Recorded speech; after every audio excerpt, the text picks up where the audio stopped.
on. Yes! Slow down, Duane. Slow down. You have an orange watch. You are a fucking... What is the orange thing? I've always been attracted to orange. I grew up in Colorado, so the Broncos, orange has always been around me. So the favorite Ninja Turtle at the time was Michelangelo with the orange, and then really no other fighters or gyms were using orange, so I wanted to make sure I did my own thing. That is your own thing? Orange, yes, sir. Orange is your... I mean, it's like... I absolutely love orange. When I see some orange at a store, or a crowd of people, I see an orange shirt, my eye just goes boom, right. So if there's a fruit bowl and there's an orange right next to a banana... Grab the orange.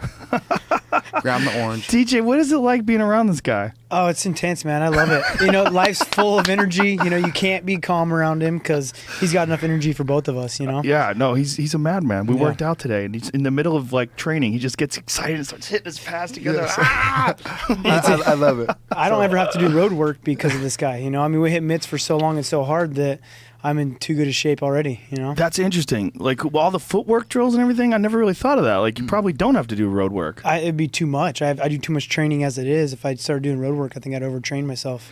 That's fascinating, right? You have to kind of regulate that, huh? Like, there's a standard model that, like, a lot of fighters follow, and road work is a big part of that. Mm-hmm. But you think with all the stuff that you do, if you did that as well, it might be too much? It'd be too many hours put into the day. I'm just too tired by the time I get home, or I'd have to... I mean, I could do it on the out of camp, you know, just to keep my mind right and kind of get some zen going. But during camp, it's too much. I train too much to be able to have to run as well. It's funny because everybody's got a different sort of way of doing it. Mm-hmm. Like Jeremy Stevens was on the podcast recently, and one of the things that he was saying is that he really ramped up his running to the point where what he was saying is that having like this like long endurance base really helps him in fights because he knows that he is always going to recover. He can always push further and harder. To me, he seems like a kind of fighter that does need to build on the cardio anyways. You know, I feel like each person's body is going to react differently to training. And I'm someone that has endless cardio, it feels like, when I'm fighting and training. So I need to stay a little bit more fast twitch. And I'm always putting size on instead of losing it. And I feel like Stevens has been trying to drop weight and get smaller, and it helps with his weight cut, I'm sure. Yeah, I think it helps with his weight cut, but I think with him, it's also like a mental thing too. He wants to break guys. Like, he's such an aggressive guy. Like, that's a big part of like his training is just being able to like have those extra gallons in the gas tank. Absolutely. I mean, I think that's what's kind of hard. It's hard for me to run because of my mind so crazy though too. Like I'm all over the place. I'd rather hit mitts and be aggressive. I'm too aggressive of a person, I guess. Well, we were talking before the podcast about our friend Cam Haynes who just ran 200 miles, and we were like, that shit is not good for you. No way. It's not good. Your body's not supposed to do that. It might be good for his brain though, because he's so fucking crazy. Like, he needs to know that he can do something like that. He ran for 78 hours. That's why I want to hunt with him. Yeah, because I just know it's like my dad. When I grew up hunting, we'll go hike 100 miles in a week to go out the backcountry and have a backpack and sleep out in the middle of the woods. I just feel like that's how Cameron Haynes would do it. You know, just as hard as possible, just to do it. Yeah, my friend Adam Greentree from Australia flew over to America last week, went to Montana, and then hiked some crazy amount of miles into the mountains. Camped out, went in deeper and deeper because he kept encountering wolves and grizzly bears. Camped out there, shot an elk, and for the last 4 days has been packing out this elk by himself. Wow. 4 days. So if you've never shot an elk or you've ever seen an elk before, folks, an elk could weigh, somewhere around 800 pounds, which is probably around 400 pounds of meat that he's packing out. So 4 days of 100 pounds on his back.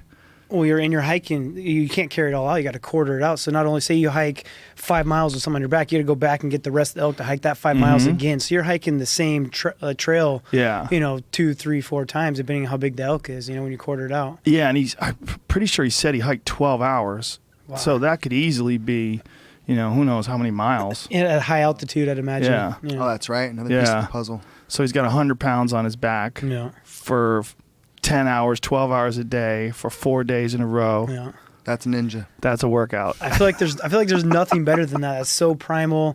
Hunting with a bow out in the middle of nowhere, especially by yourself. That's crazy. Well, he also, you could get him on Instagram, Adam Greentree Bowhunter on Instagram. He documented it all. With the Instagram stories. So he was there. There he is.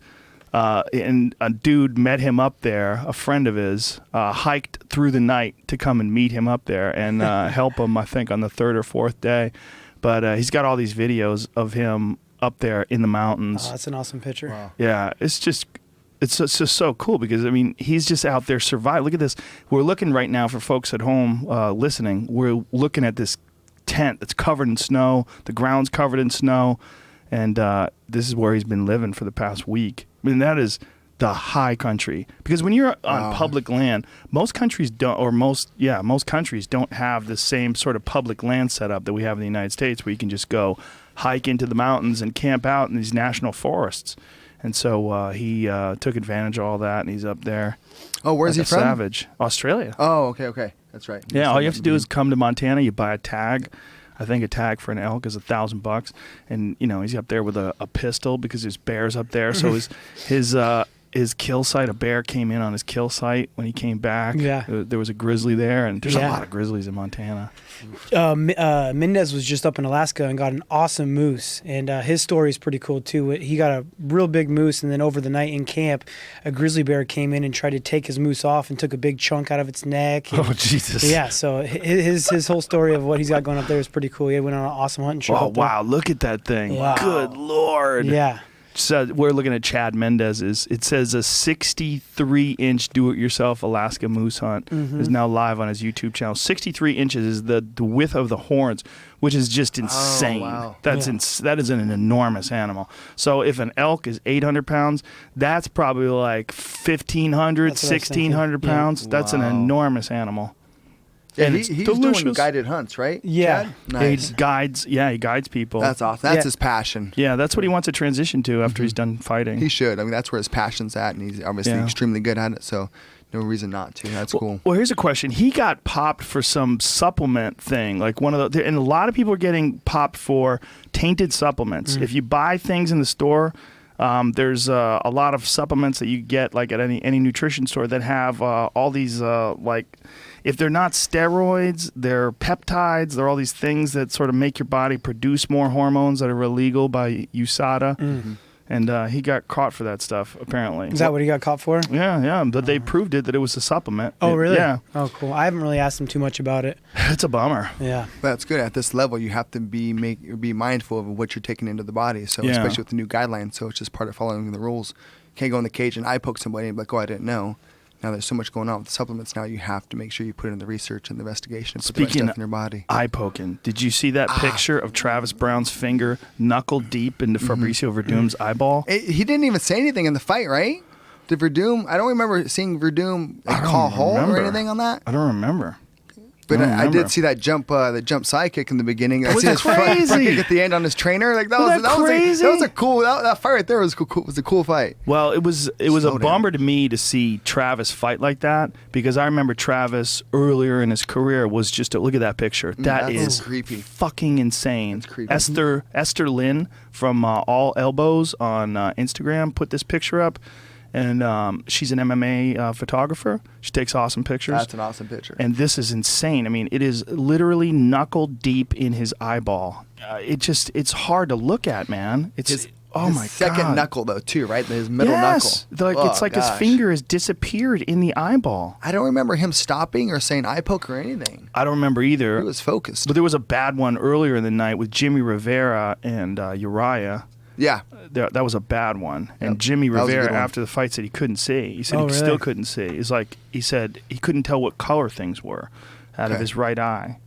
Yeah. Fucking eye pokes, man. Pride gloves, huh? You got to redesign the gloves. A little bit of a curvature in there and not open all the way. Sorry. No, I think you're right. Yeah. Most of the time, this is what I do.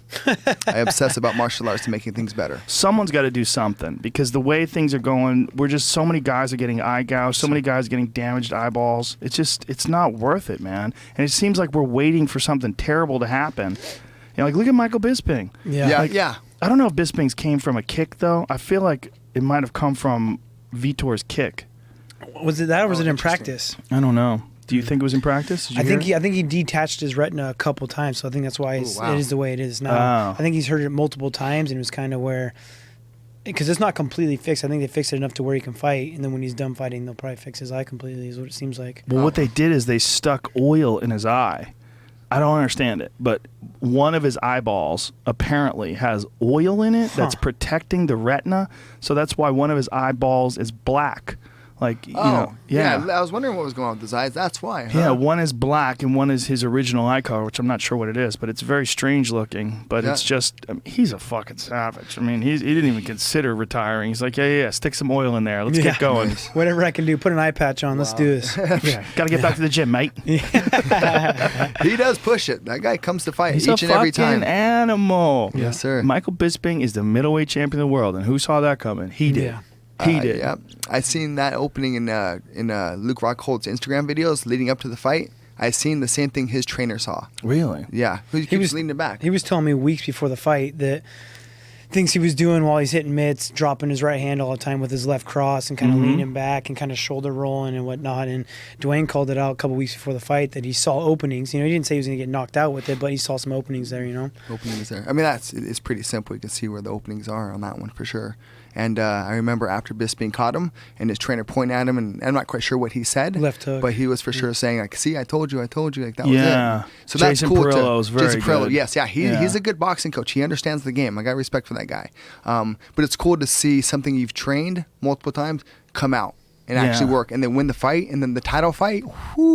That's nice. That's rewarding. Well, it's along the lines of like what we were talking about today when we were working out. Is there's so much depth to this sport. There's so many options, and there's so many possibilities that to the outsider, people look at it, it looks brutal. You see that eye poke, and you're like, oh my God, this sport should be illegal. This sport should crazy.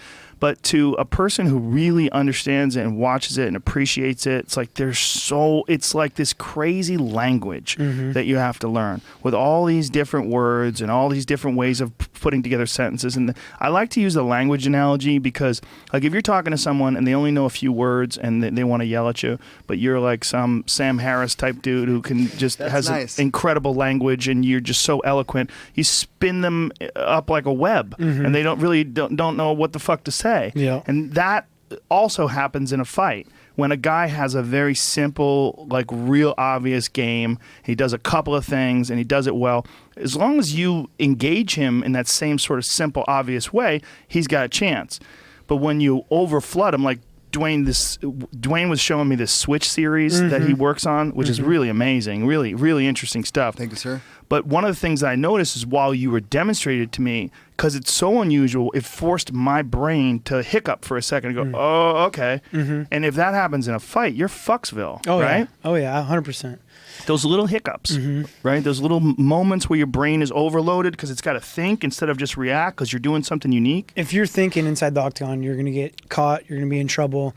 You need to have a completely clear mind and just kind of react to things. And for me, it's just been kind of having fun out there. The more fun I have and the more loose I stay, the better I'm going to fight. If I go in there with a game plan and thinking what I want to throw and what to watch out for, what he's good at, what he's not good at, then I'm going to be a little bit slower, We were talking about your fight with Dominick Cruz that you seemed so emotional, like you wanted to kill that dude. Like you were I did.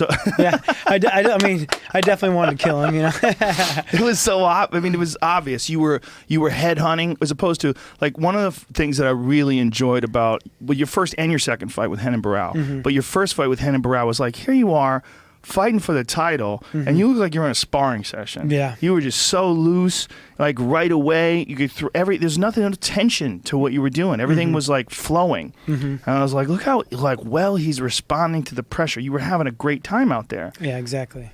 Not thinking about it, and like you said with the Cruz thing, I wanted to finish him. I wanted to go out there and put a point on it, and things you learn from. Those are the small mistakes you learn from, and you change them up next time, and you come out there a little more level-headed, and play his game. Kind of like you were saying, he's a point fighter, and if you go out there and let him point fight you, then that's what he's going to do, So you got to be able to react to how he fights and change it up a little bit, and that's why each training camp's a little bit different, and you learn those things, When you go and watch a fight after it's over, do you see openings and you're like, shit? Yeah, yeah.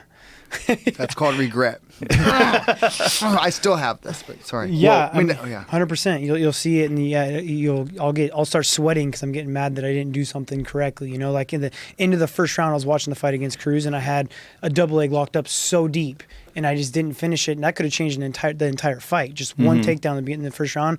I was all the way deep, hands under his butt perfectly. I just didn't pinch my elbows to finish it, so I went to lift him, and he slid right through my arms. The one difference I had to make was pinching my elbows in, and changes it. Just one of those things in the moment, isn't it? It's fascinating how like you have to train perfectly, and then you have to just let everything go automatic. Mm-hmm. Yeah, that's exactly it. You hit the nail on the head. Is to train everything perfectly. Now it comes down to quality reps. But then what's a quality rep? Hitting and not getting hit, or getting the takedown, not getting taken down, things like that, right? So now it comes to the point of adapting to the athlete and the scenario. And what's correct, again, is making sure you have high success with that technique, whatever that technique may be. So just put in the time and the reps so it comes out fluidly, and there's no longer a thought, but an instant reaction. Well, and also having the right coaches, too, that can give you that information and can give you that high-level technique, because there's so many people out there that are talented people, but you see their game just doesn't evolve. It just hits this level, and it's sort of like the level that their coaches are capable of taking them to, and then they don't go any further. And in that coach, you have to believe and trust in that coach to be able to take you to that level. Someone can be telling you the exact thing you need to do, but if you don't trust and believe that guy, if he doesn't get it through your head the right ways, then it's not going to make sense. You know, it's not, you're not going to do it because you don't believe in it. Well, I think it's amazing what's going on right now with MMA, that people who are casual people, like perfect example, the other day I was at my daughter's school, and one of the dads came up to me, and this dude was just a new fan. He'd only been watching MMA for the past year, and he was just rapid firing questions at me, and he was obsessed with it. He's like, I was never into martial arts when I was a kid. I watched a little bit of boxing, and he's like, but man, the UFC has just got me hooked. And he's like, one of the things that I love about it is how many different ways a fight can end. He's like, it's so crazy. Like you'll watch a fight, and then all of a sudden the guy's getting choked. It's like, what happened? Yeah. And we were going over this about it, and this guy was a real smart guy. I think he's like a hedge fund manager or something like that. But he was obsessed with all the possibilities. You know, and I think casual fans are starting to understand now that this is a very intellectual pursuit. If you don't have a strong mind, and if you don't have this full range of options and possibilities inside the octagon, you're most likely limiting yourself. Agreed. I see that. Yeah, possibilities are nice. Way to change things up, and again, like we said earlier, confuse the brain, get them thinking about something else, and then you do something else. So it's always nice. But I think right now we're seeing like there's a pack, right? There's like the standard pack of athletes that are doing things in a certain way, and then there's a few that are moving away from the pack, and they're expanding the potential of MMA. I think you're one of those people. I appreciate that. And I think you for sure are one of those coaches. And there's a few guys out there, I know you don't like to hear, but Dominick Cruz is one of them. He's also doing it. And we were talking about him today, that like his style is so fucking odd. You know, like, I mean, he's technically not sound, actually, but he uses it the right ways. He's got awesome timing. Yeah. He's got great cardio. He's got a great chin. Yeah. And then he can get away with the bad things he does because he does them for the right way for himself. You know? Yeah, I don't necessarily think you can say it's technically bad because he's so fucking successful and he knows how to do it. I just think it's not standard. You know, like he doesn't, like we were using Ramon Dekkers as an example. He does not throw kicks and punches like Ramon Dekkers. But what he does do is he throws them like Dominick Cruz, where he's moving like a pendulum back and forth, and his footwork is so weird, and he's overwhelming your mind with possibilities, and he doesn't do the same thing twice. He mixes things up so well that he's a tough nut to crack. Indeed. Yeah, he's tricky. He is trickier than I expected, for sure. But, piece of that, again, game planning is the talks up to the fight to get them emotionally invested. Yes. And then it becomes a bit trickier to find the head.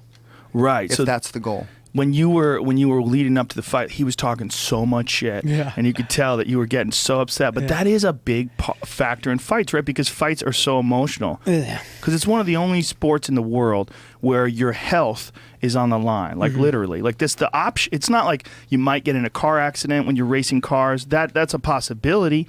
But the goal of MMA is for you to fuck up someone's body. Yeah, absolutely, man.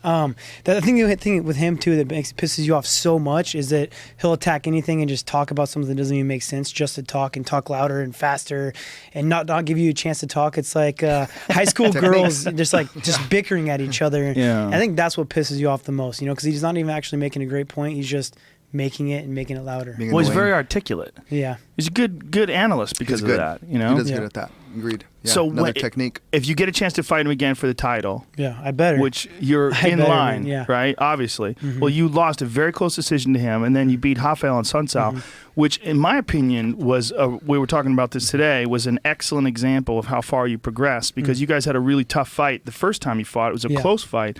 This fight was not close. You just ran away from him, or ran away with the fight, rather, not ran away from him, but ran. I mean, you were just.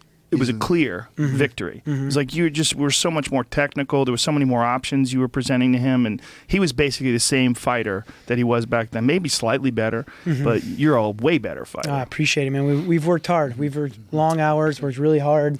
You know, it's crazy how, like you said, the sport works out. How quick things can change. You know, I mean, I could be on an 11-fight win streak right now, and a split decision loss to Rafael Sunsao. You know, I thought I won that fight. A very close fight with Dominick Cruz that I felt I won as well. Those 2 fights go my way. I'm on an 11-fight win streak. Still have the belt. You know, known as hopefully one of the greatest pound-for-pound fighters in the world. You know, and well, it's crazy how are, stuff for changes. Sure. It's what's interesting right now too is this new rule set that's going to go into place in January. You know, where they've changed this whole thing about down fighters, like being able to attack a down fighter. Yeah, good call. You have to have 4 points down now. So if you put a hand down on the ground and someone kicks you, that's totally legit now, which I think it's a long time coming. I think I'm a little bummed out they didn't get rid of the 12-6 elbow, but you know, whatever. Yeah. Which is one of the most ridiculous rules, because that's really not going to hurt you any more than me putting a shin across your face. You know, yeah, it's crazy. Or getting kneed in the face and crushing your skull. You know, that stuff happens all the time. And now you're going to take away an elbow that you can't even really generate that much force with. I don't feel it's not more force. Yeah. I mean, I think there's way more force in the elbow that comes down the side, because it's more like a punch. Because you get your whole shoulder torques into it. Your shoulder dropping down is a weird movement. I mean, I guess there's some guys like Anderson Silva or, you know, Yatsen Klai or some badass Thai fighters that can generate ridiculous power with that. But I don't think it's any more than any other kind of elbow. No, absolutely not. No way. Yeah, it's just some of the rules I think are a little bit archaic. I think we all agree though that the gloves. Yes, sir. Is probably like, if there's going to be like one thing that needs to be changed, I mean, it would be really nice if we could all get together and figure out a way to make it so there's less eye pokes. Well, here's 3 experts in the field right now, and we're all saying Pride style gloves would be an example, or like the Shido gloves, but anything that doesn't allow the hand to fully open. Yeah. Fuck, they own Pride. Just use those goddamn gloves. Yeah. You know? Plus, those are the sweetest gloves too. I love the Pride gloves. I collect all kinds of fight memorabilia. Yeah. I'm all over the place. No, they're dope, man. By the way, show everybody your wallet. Oh, yeah, nice. Yeah, my boxing coach, Trevor Whitman, who's by far the most technical martial artist I've ever come across, he took an old fight glove and, where's the cameras there?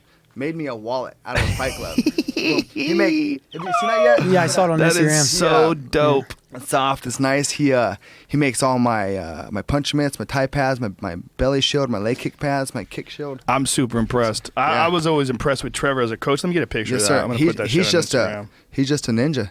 I mean, I'll take that same skill set and put that into martial arts or to developing technique or drills. It's cool. the same things. That You he can put did that that. same information to running a successful business or whatever it is. He's just a detailed guy. Yeah, it's just fun to see someone do something that cool. Heck yeah. That's unique, huh? So the colors. You guys are in Colorado Yes, now. You moved to Colorado full time. You know, how much different is it living there, and what is it like now? Also, you're training at altitude all the time. That actually made a huge difference. I didn't even take into account when I first went out there. When I was cross training and I was going back and forth from my camps, going from Sacramento to Colorado, going back out there was so tough. And some people get affected by the altitude differently. You know, some like Joseph Benavidez doesn't get affected by it at all. I feel like that Mexicans. He never gets tired, Mexicans don't get tired. I don't know. It's a racist thing to say, but in a positive way. I'm telling you, Mexicans have fucking incredible gas tanks. Yeah. And Joseph will come up. He'll be gone in Vegas. He'll come out and he'll train exactly the same. For me, when I go to altitude, it messes with me big time. But I feel like I get the effects from it long term when I'm done with the camp. Like I felt big differences when I train at altitude when I'm done with my camp. After I've been out there for 6 weeks, I'm in a camp, and you come back down to sea level. When we first start hitting mitts at wherever we go, it just feels awesome. You know? Sea level, you feel like a Superman, right? Yeah, it's crazy how much of a difference it makes. Have you ever tried one of those altitude tents, those things that people sleep in? I have tried it. It's so hard to sleep in it. Is it? Yeah, it gets hot in there, and then then your body doesn't recover as well. You know, if you're sleeping at really high altitude, I mean, anything higher than where we're at, if you're sleeping at real high altitude, it's hard for your body to actually recover overnight when you're actually supposed to recover. You're supposed to, you know, have your testosterone built up when you're sleeping and oxygen get into your muscles and recover over the night. And if you're sleeping at high altitude, it's really hard to do that. You wake up more sore, you wake up more tired, and it's hard to recover. Interesting. So what I had heard was that the best balance was training at sea level, but sleeping and living at altitude. I heard that as well. It seems like it wants to go back and forth all the time. That's what I heard when I was in school. You know, I was a kinesiology major and I was really into the exercise physiology. They said train low, sleep high. You know, so that your body, when you're sleeping and hanging out, you're rebuilding all these red blood cells, but then your threshold of working out at sea level, you can push it so much harder, so your body's used to going that hard. You know, but you train in lack of oxygen, you can't train as hard. So, I mean, that makes sense to me. But then when sleeping in an altitude tent, I feel like you can't recover until you're acclimated. You know, once you're acclimated, you can recover, you know, because you have more red blood cells in your body. But until then. I wonder if anybody does it where, like, you live in San Bernardino and then train up in Big Bear and just keep going back and forth. And then that was Tito's thing for a while, huh? But he lived up there, though, right? For his camp. Yeah, Tito used to live up there for his camps. He was one of the first MMA fighters to incorporate that, you know? Boss. Oh, Boss did. When Boss did fought for his heavyweight title, he came to Colorado for his camp for his fight against Kevin Randleman. So since they're rooting. So because there was a promoter in town that would hold shows. They were called the Lone Wolf Invitational. And he had a couple shows, and then I think maybe his third show, Boss was there. He was just a special guest. So then the shows after that were now the Bas Rutten Invitationals. But when he was there, he would be a special guest of the show, and then he would do a seminar the next day. Then I'd fight on the show and then do a seminar. So that's how we came together. And he noticed the effects of the altitude, and then so he just did his next camp there. I wonder if there's a difference between, like, when they're studying how athletes perform while they sleep at high altitude and train at low altitude, I wonder if there's a difference between the intensity level that MMA requires and the amount of, like, I don't think there's a sport in the world that requires you to train as much as MMA, because there's so many different things you have to work on. Good point. Or as hard. Like, we train with a lot of NFL players with Lauren Lindau. In Denver, he trains a lot of Denver players, and a lot of guys come before they do their combine and come and train with them, and you just kind of realize like how much harder your strength conditioning is and how much harder you have to push, and that's just one workout, you know. And then maybe they're going to do some football drills and whatnot. And we're going to hit mitts and do some grappling and wrestling, and it's a very tough sport to get ready for. I mean, I really don't know if there's many that are as hard or harder. That's what makes it fun, huh? It definitely makes it fun to watch. You know, it's really kind of crazy when you think about like the 10-minute rounds that Pride had and how difficult 5-minute rounds are. Well, you definitely need it if you're a grappler. I mean, who the fuck's going to beat Damian Maia if every round's 10 minutes? Yeah, good point. Yeah, you're going to be worn out. That guy's a backpack, man. You cannot get him out. God, he's so on another level right now. That's one of those guys that's so good at one thing, but he's incredible at it that he can get away with it. Most guys can't get away with just being good at one individual aspect of MMA, but he's one of those guys. He's just so dominant at jiu-jitsu that he can get away with it. See, that's the theory too, or the concept is he's really good at the rear naked choke. Well, a few submissions, obviously, right? But let's say you're just ninja at the rear naked choke. Now, that's your one technique. Now, everyone's aware of that. So all you have to do is just have different entries for that rear naked choke, right? So different entries, and then obviously you finish the submission. But as far as the striking concept, the same techniques or combination, just different entries and different exits. Right. But again, that same technique itself. Yeah, there are a few guys who have like just really excelled at one particular technique to the point where it gets ridiculous. Like, remember Cody McKenzie was catching everybody with that McKenzatine? The backwards guillotine thing. He came and showed it at Alpha Male. That thing is crazy. But you have to be built for it, though. He's like perfectly built for it. His arms are long, you know. Skinny, yeah. Well, then there was Paul Sass. Remember Paul Sass won like fucking 12 fights in a row by triangle, and everybody knew it was coming. He couldn't do shit about it. But you can use that to your you can use that to your advantage though as well. So I was helping Matt Brown train for Maia, and I didn't like how he was approaching the fight. That he was so worried about what he was going to do. He's like, he's going to do these takedowns. He's going to take your back. He's going to do this. Like, he was so entrenched in what Damian Maia was going to do to him in the fight rather than worrying about what he should do, what aspects he should take to the fight to stay away from his game instead of really what he's going to do. So, you know, you can use that to your advantage if you're a fighter that's so strong at one thing, confuse someone and get them so worried about what you're going to do that they're actually thinking inside the fight rather than reacting and just doing what they're good at already. Because if Matt would have fought, I feel like the way he should have in that fight, he could have picked Damian Maia apart. Maybe. Yeah. Or maybe he would have got fucking grapple fucked again. Yeah. Maybe later on, but yeah. That's my hope and thought, at least. Yeah, well, I'm a big Matt Brown fan, but I'm a big Damian Maia fan as well. It's for me, it's weird, because I'm a fan of a lot of guys, and these guys oftentimes fight each other, and it's just like you just gotta appreciate the event and appreciate the result. Yes, sir. Appreciate the sport. Yeah, but what's one of the cool things about MMA is that there are these outliers, like this one-trick pony, like Damian Maia. But what a fucking trick! Nice, yeah. I mean, he can strike, and Damian's striking has gotten leaps and bounds better. It's one of the reasons why he's gotten so better at applying his jiu-jitsu is because he's so much more comfortable with his stand-up. His distance is very good now. He understands striking really well now, but that jiu-jitsu is just so next level. It's making it happen. When he runs through a guy like Carlos Condit like that. Yeah. Or out-grappers Gunnar Nelson that easy, Mauled him. Yeah. Just mauled him. Yeah. It's like you said, another level for sure. And also goes to show you how fucking good Jake Shields is. Yeah. Oh, you're right. Good call. People sleep on Jake Shields. Jake Shields beat him in essentially a grappling match. And a lot of people forget. Jake Shields was always a guy who kind of struggled with the stand-up because he wasn't like an explosive guy. He was just sort of like competent with his stand-up. Yeah, awkward. But again, he beat Tyron Woodley, the fucking welterweight champion of the world. Yeah. Beat him in essentially a stand-up fight. Yep. So did Nate Marquardt. Yeah. Shields is smart with his grappling. He's come out to Muscle Farm, worked out with us, and showed some technique. And his top game is just so ridiculous. Tough. He doesn't even have to use any strength. It's just all about his positioning and the way he's on you. It's so tough. I mean, it's a chess match for sure. Yeah, he gets slept on. He's fighting Fitch now. They're going to fight in the World Series of Fighting. That's a very good fight. Very, very interesting fight. That's interesting. Yeah, both ways. I was wondering about Fitch. That's good to see him back in there. He hasn't fought for a while, right? I don't know when the last time he tested positive after he fought Pal Harris. Oh, did he? Yeah. I thought his knee got hurt. A little bit of that too. Yeah. He tested positive for elevated testosterone. Oh, wow. Yeah, can't have that. You got to follow the rules, right? The guidelines. The rules. That's what has to happen. Yep. Yeah. Making sure that's good. But back to like styles. It is so interesting that there are so many different styles and there's so many different people like Wonderboy, who's a one-trick pony. I love that guy. In the other direction. Just his fucking striking is just bizarre. And his style is like really karate-based, almost like a sport karate style. But it just incorporates the movement, and he's operating from a longer distance, and he likes to draw people in and get them extended before he catches them. So, dude, he's like a cobra. Yep, exactly. Like his movement, like his back and forth, pivoting like off the waist. Yeah.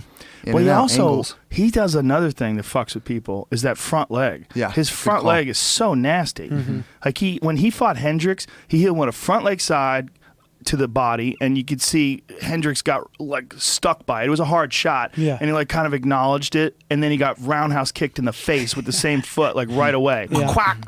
And it's like the Zohan. Yeah, it's just all up in your face all the time. He just never stops. Oh, that'd be funny. Yeah. To me, a dream fight is Damian Maia versus Wonderboy. Just complete opposite styles. Yes, that's a dream fight. I want to see what the fight. It's like I feel like now what we're watching too with Damian Maia is also we're watching this master who's 38. Oh, you're right. Good point. Yeah, he's still he's up there for the competitive ages, but he seems healthy and making it happen. We've been 38. That's so forever. old, man. I don't want to fight at 38. You don't have to. It's one of those things where you got to wonder like how much more sand is left in that hourglass. Yeah, interesting. I mean, or does it pull the Ranallo trick? Just fight until he's 50. Yeah, I mean, fuck, Randy almost came out of retirement for Fedor. Oh, nice. He was thinking about fighting. I wouldn't Fedor. mind seeing that just as an old fight fan. Yeah, it's a fight nerd, yeah, for sure. You got to think about Maia though too, being 38 and be able to push it that hard. Still, is it his style of fighting? Yeah, good call. He's not getting hit very much. He's on your back. His training's probably that way as well, and so he's able to go a little bit longer rather than someone that's going to be in front of you and slug it out. Yeah, good point. He's definitely taking less damage striking wise over the years. I think they did a stat on him where he got hit 13 times over the last 4 fights. No way. Yes. And nice. And most of them are the Matt Brown fight. Yeah. Oh, wow. It's just fucking crazy how technical he is when it comes to his jiu-jitsu. Yeah. Yeah.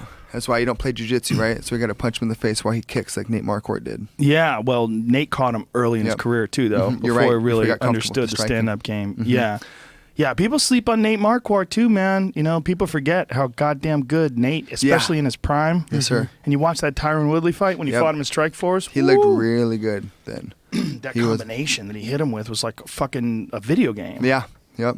He was sharp. That's when he was working with Trevor Whitman. He's back with Trevor as well. But is he? Again, Trevor's by far the most technical, detailed martial artist instructor that I've come across in any field. he really breaks things down. And I hear Shane Carwin's making a comeback. Oh, nice, really? Oh, I I didn't know heard that. as well, yeah. Yeah. Oh, wow. He's a free agent. Yep. So he can go wherever he wants. Oh, interesting. Wonder where that's going to go. Gonna be interesting. Is he training with Trevor as well? I'm not sure. I don't actually spend too much time with Trevor, but hopefully, if he's smart, he will. I know he's really close with our wrestling coach at Muscle Farm, Leister Bowling. Right. And I've been hearing it from Leister that, he's a free agent, looking about getting back into working out and seeing how his body holds up to see if, how he's going to push it and what's going to happen. Yeah, he has some pretty significant back injuries, right? Mm-hmm. Yeah.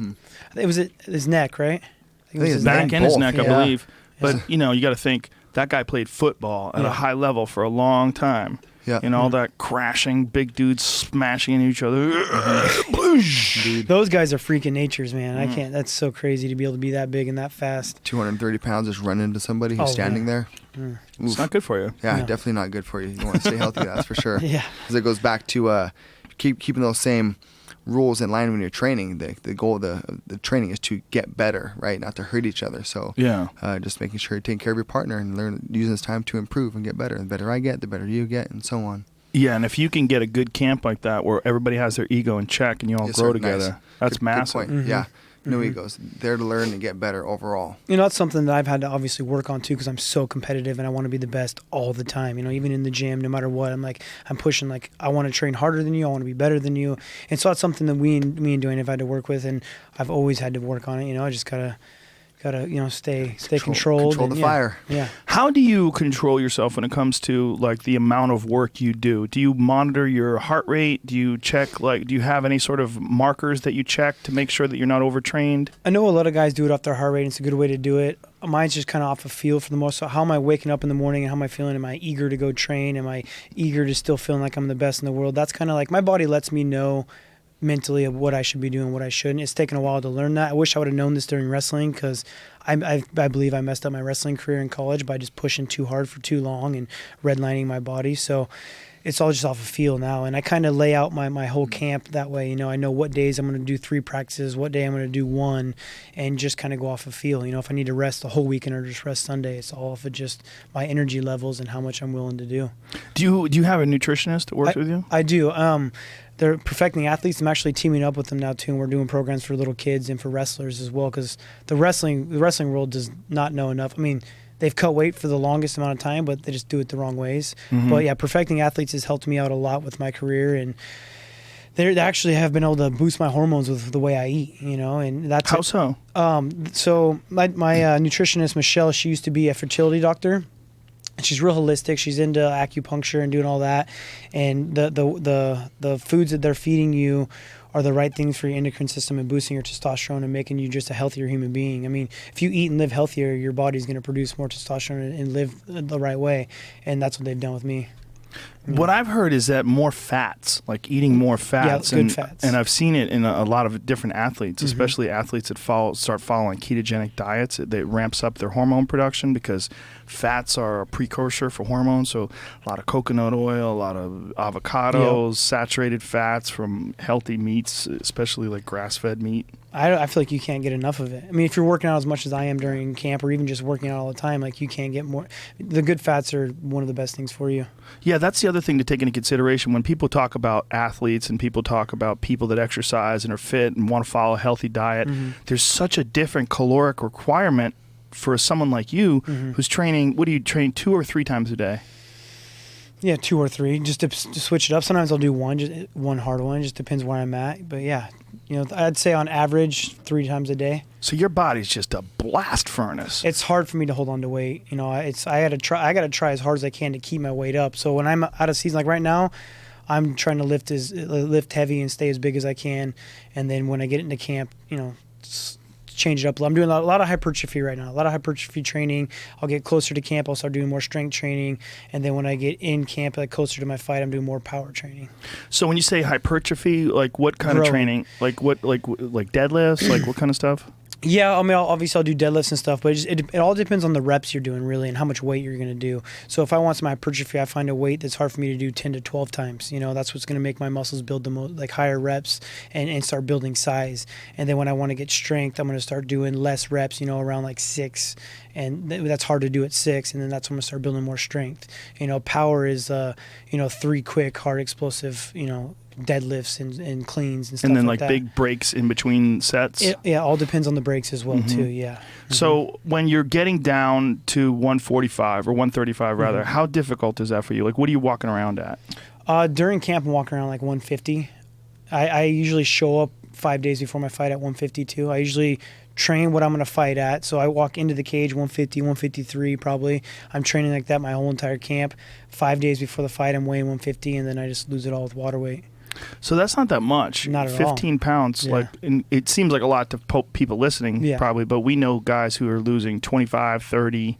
Which I think is too much. I think that's not healthy for your brain. It's too hard to recover hydration on your brain, you know? Have you ever thought that if you didn't do the hypertrophy training and you didn't do all the power training and you just did more aerobic, like you might drop down to 145 naturally and then might be able to cut to 125? Yeah. I mean, I could make 25s. I mean, it definitely wouldn't be fun, and I don't really want to have to, but it's definitely something I could do. I mean, I'm trying hard. Mighty Mouse needs a super fight. He does, man. It would creating whole shows, huh? And I'm a huge fan of the guy too. You know, he's so good that I would love to fight him, and I do feel I have a really good style for Mighty Mouse too. So. Because I know he's talking about doing a super fight. Yeah. Yeah. He's in an interesting position because he's really essentially cleared out his weight class. I mean, he's fighting Wilson Hayes, and Wilson's a very tough fighter. Is he fighting Wilson? No. Yeah. Is he? Yeah. He's going to fight the winner of the show that Benavidez was just. So Benavidez just wrapped up filming a show at the Henry Cejudo. Yeah. And I think Demetrious is supposed to fight the winner of the show. I think you're right. But what did I read today? Either way, whatever. He was supposed to fight Hayes, but he got hurt and pulled out of the fight. And now I think he's supposed to fight the winner of the Ultimate Fighter. Yes, sir, No, I think you're right, but I read something today. I forgot about that, but I read something today about him fighting Wilson.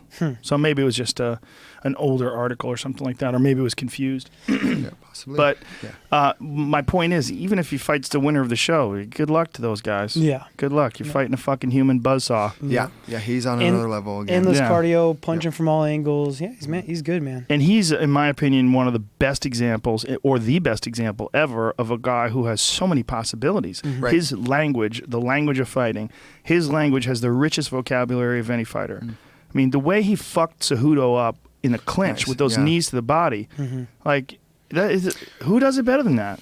Right, I've never seen a guy he did good. break a guy down better with knees to the body like that. You'd have to go to Anderson versus Rich Franklin. Oh, nice. Good call. But that was like almost like a more brutality-oriented thing. I mean, when Anderson did, it was just grab a hold of you and just around, ragdoll you. With when he was doing it, when Mighty Mouse was doing it, it was almost like it was crazy to watch. It's like, Jesus Christ, like these things are coming, they're landing like that. He's firing them off like with no hesitation. There's no wind up, there's no exertion. Everything seems effortless, and it looks like he could do it all day. And it looks like a real fucking problem when you're in there with him. One of the, I think, I'm assuming makes sense, is Matt Hume, being his coach, who's obviously the wizard, right? Very intelligent in the fight world, but with the background of Cejudo missing weight so much, attacking the body, assuming that maybe he had a hard cut and maybe ate too much or drank too much, and attacking the body as far as the game plan. So it was very smart of him. Then also, obviously, he did it with the correct timing and accuracy. So it was good. Cejudo really struggles to get down to 25. That's what I hear. Yeah, he looked big on the show. I he's filmed a a little big bit. Guy. Yeah, for 25. Yeah. Yeah, I find that. Yeah, he may be. I mean, maybe like the exact example we're talking about with TJ, like that maybe they were like very similar in size, and he just decides to go down there. Good call. Yeah, it just doesn't have maybe not the correct path to actually make it happen. If he's actually missing weight, then he needs to get. I don't know what his deal is. He doesn't miss it in a long time, but he did a few times back in the past. Yeah. But he missed a couple of the UFC weights, huh? Yep. Yeah. And they made him fight at 135. That's right. He fought a fight at 135, and then he showed them that he could make 25 again, and did it, and then. Because he's going to be fighting Benavidez now. And I'm not sure when that fight is, maybe December, but Benavidez is coming out to Colorado in about 1 week. He just texted me the other day.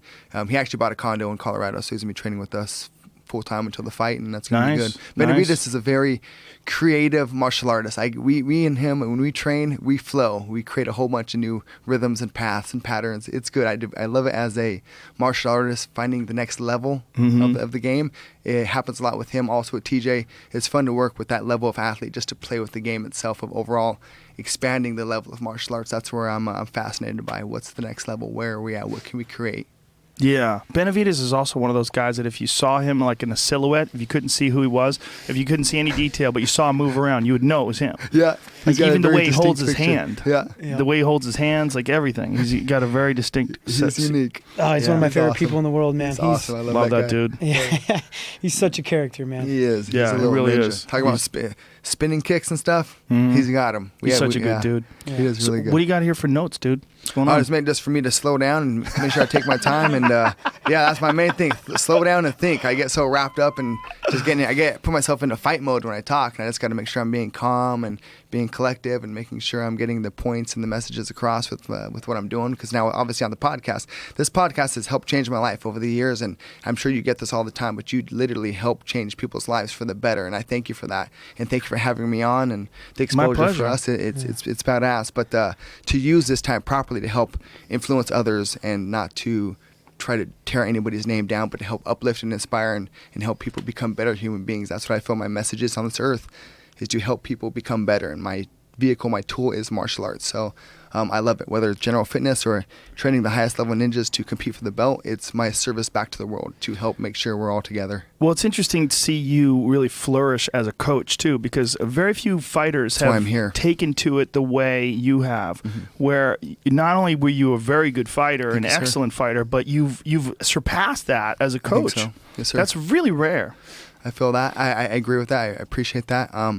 I just put my time and energy and my OCD-ness into developing others. Like that's literally what it is. I'm obsessed with it, and there's only one way to be great is to be obsessive, and then to have fellow ninjas like TJ and Benavidez to play along with this tool of martial arts to see what the next layer is. Yeah, I love it. I need this level of dedication and athleticism in order to do that.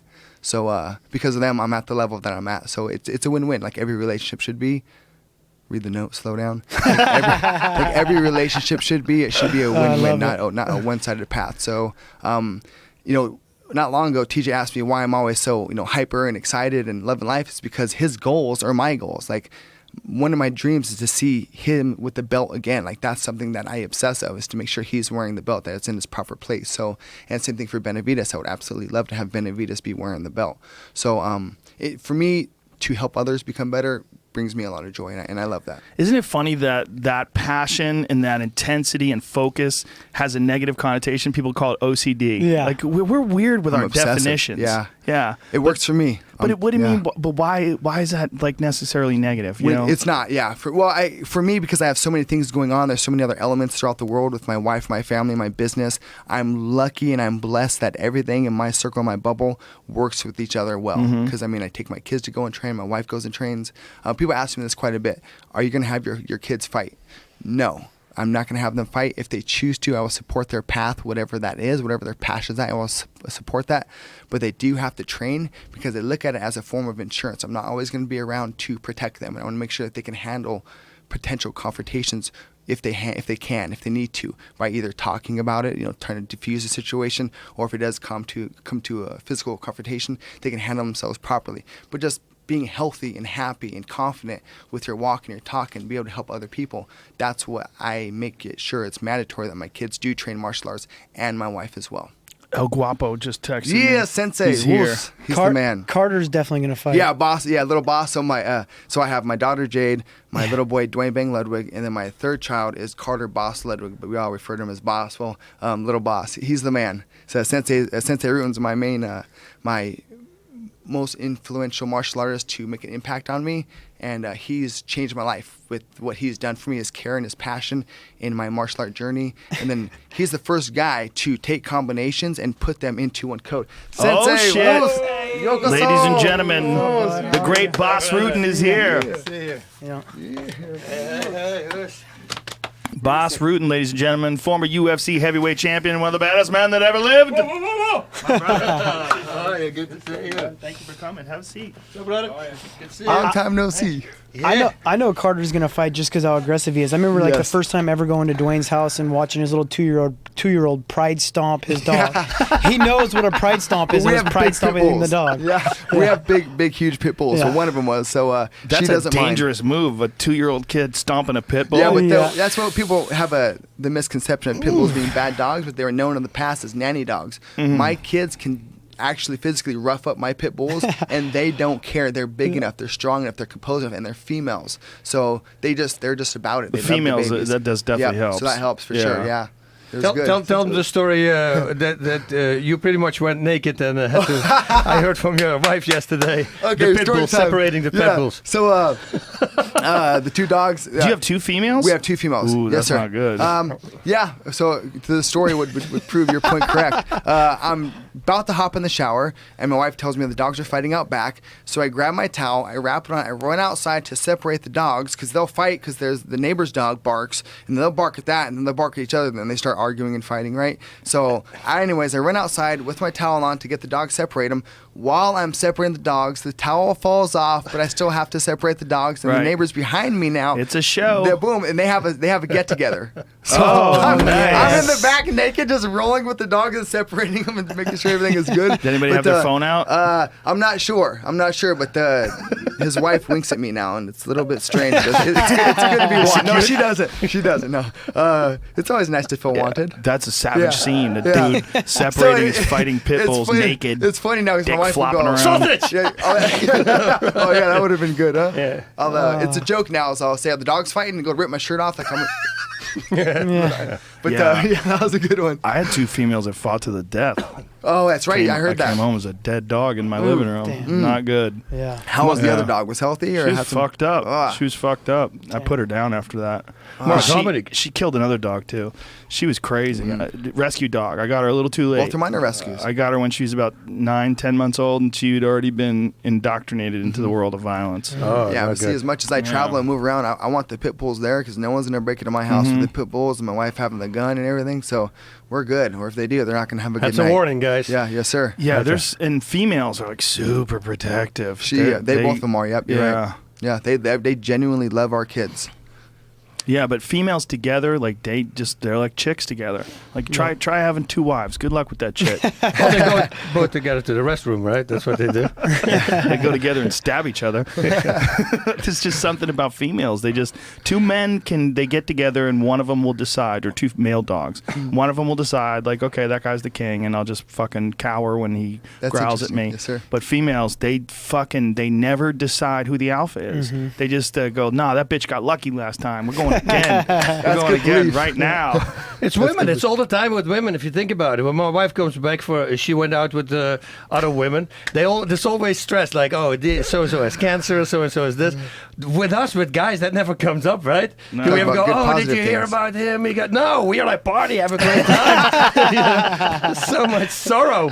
That is so true. Women always want to tell you who's sick, who's got a problem. Oh, she's got chronic fatigue syndrome. Oh, they read on the internet. Oh, I have a headache, and they read on the internet. Oh, this could be cancer. Oh, honey, I think I have cancer. Right? Oh yeah. All the time. My wife does that stuff all the time. My wife's good. My wife, she's on point with stuff. She's good about the good positive stuff and lifestyle and take care of the family, and she's good. She's programmed herself wisely, I feel. Well, they say that it's like a natural sort of evolutionary path that women get together and talk a lot. Like that's one of the reasons why gossip exists so much with women, because women would be, gathering food and talking, and that was one of the ways they figured out who was full of shit and who wasn't.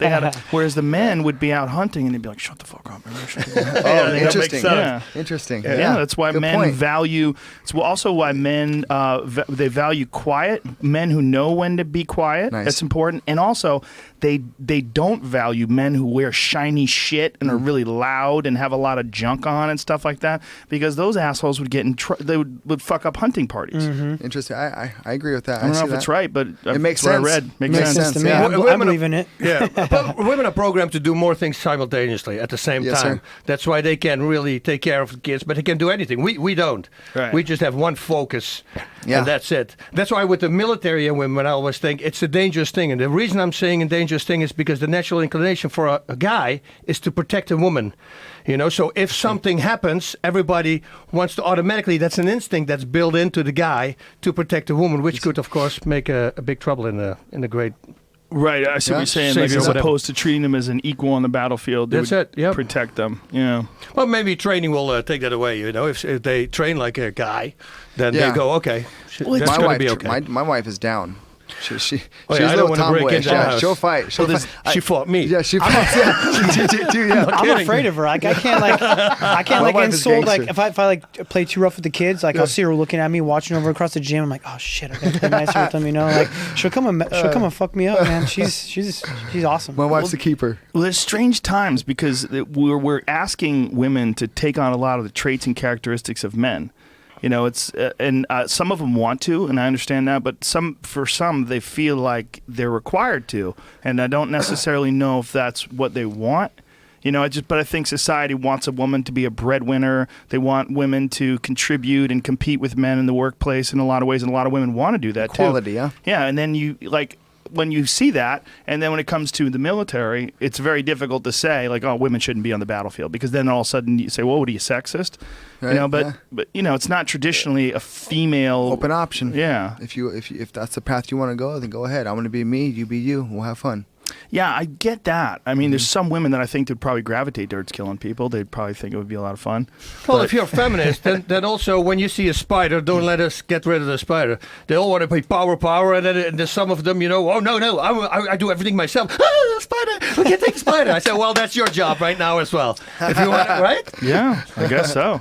Well, I was reading something about arachnophobia, where they were thinking that arachnophobia, which is a fear of spiders, and a bunch of different, like, snake phobias and a bunch of different phobias, might literally be the memory of your ancestors. Nice. Like someone you know, someone your ancestors know died in front of them, got bit by a spider, or they almost died and they got bit by a spider, and that shit is just hardwired into your DNA. Because some people will see a fucking spider and they can't move. They freak out, and it doesn't make any sense. My daughter freaks out when a wasp comes by. She'll just freeze. I'm like, oh shit, I got to go pick her up or swap the wasp away. We have wasps in our area, so that kind of makes sense. She just though. freezes out. Yeah, they fly around. Yeah, you don't know where they're going. Yeah, but my daughter's got good footwork. Did you ever? Yeah, she does. She trains. Hummingbird. That makes a lot of noise. Yeah. Oh, they do. Sometimes Yeah. when you're like meditating, they're flying in front of me, I go. It's when like you a meditate, chopper. they come and fuck with you. I open my eyes. This guy came back twice, and I look at him. I go, "What's up?" And he's right in front of me here. And he goes, Maybe he sensed your chi.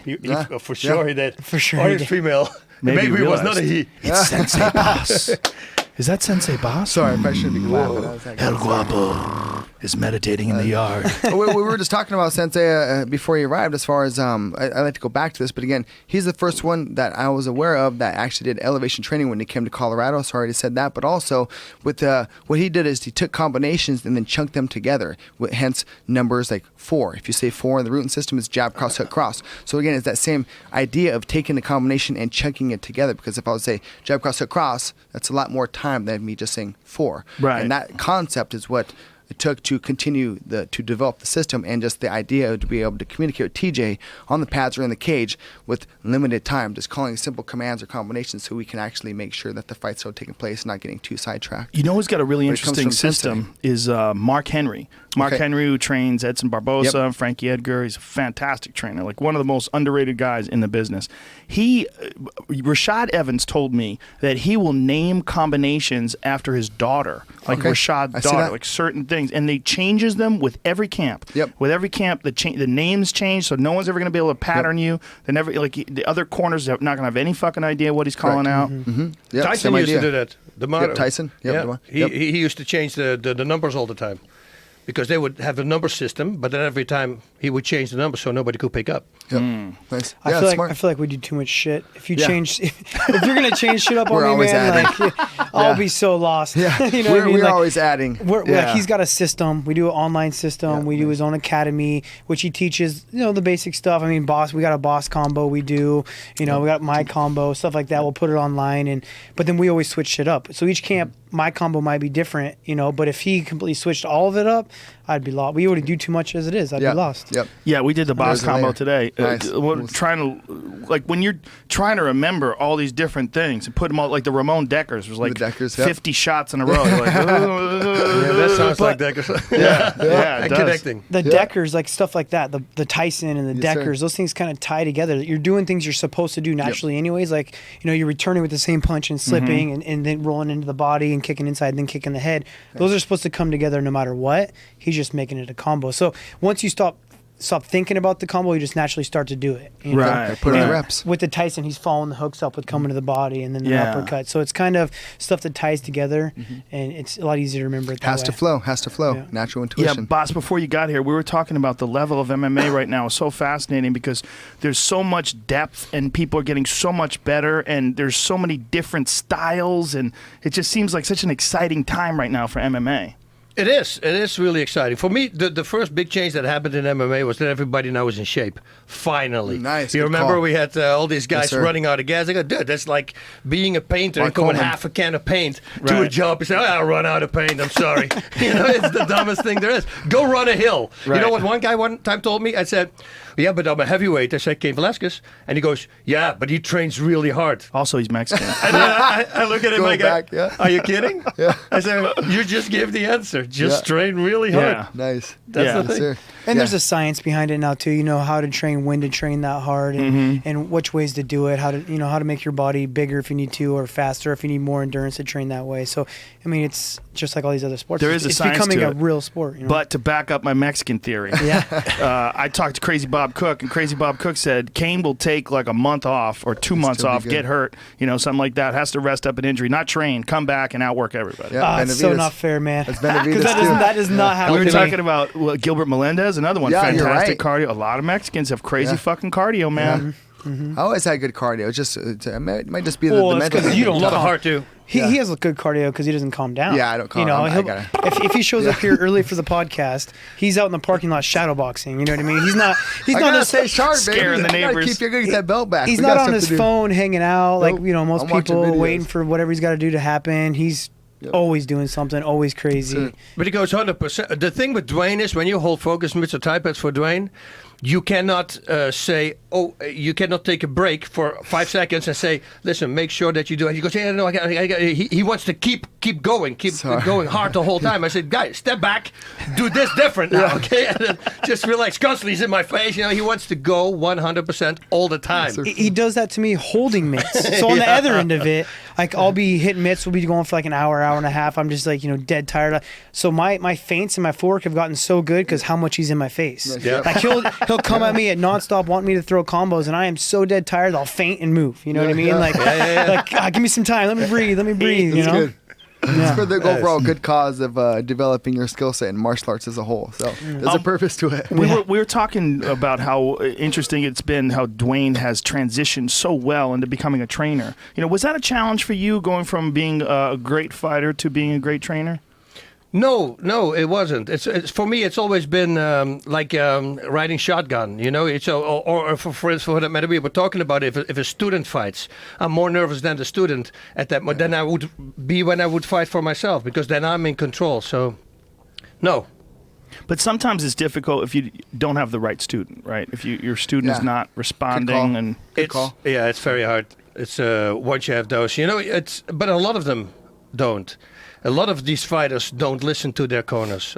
Still, till this day, top fighters. I mean, you hear the corner constantly screaming. They don't do what they're doing. They think they can see it better, But once there is a trust, and there was always a good trust between Duane and myself, and the same with him and TJ. Yeah. Then he knows what you're seeing. That's probably going to work, and he will do it. Like if I would say 4 to Duane in a fight, it will come out less than a second later. I will just shout 4, pa pa pa pa, it come out right away.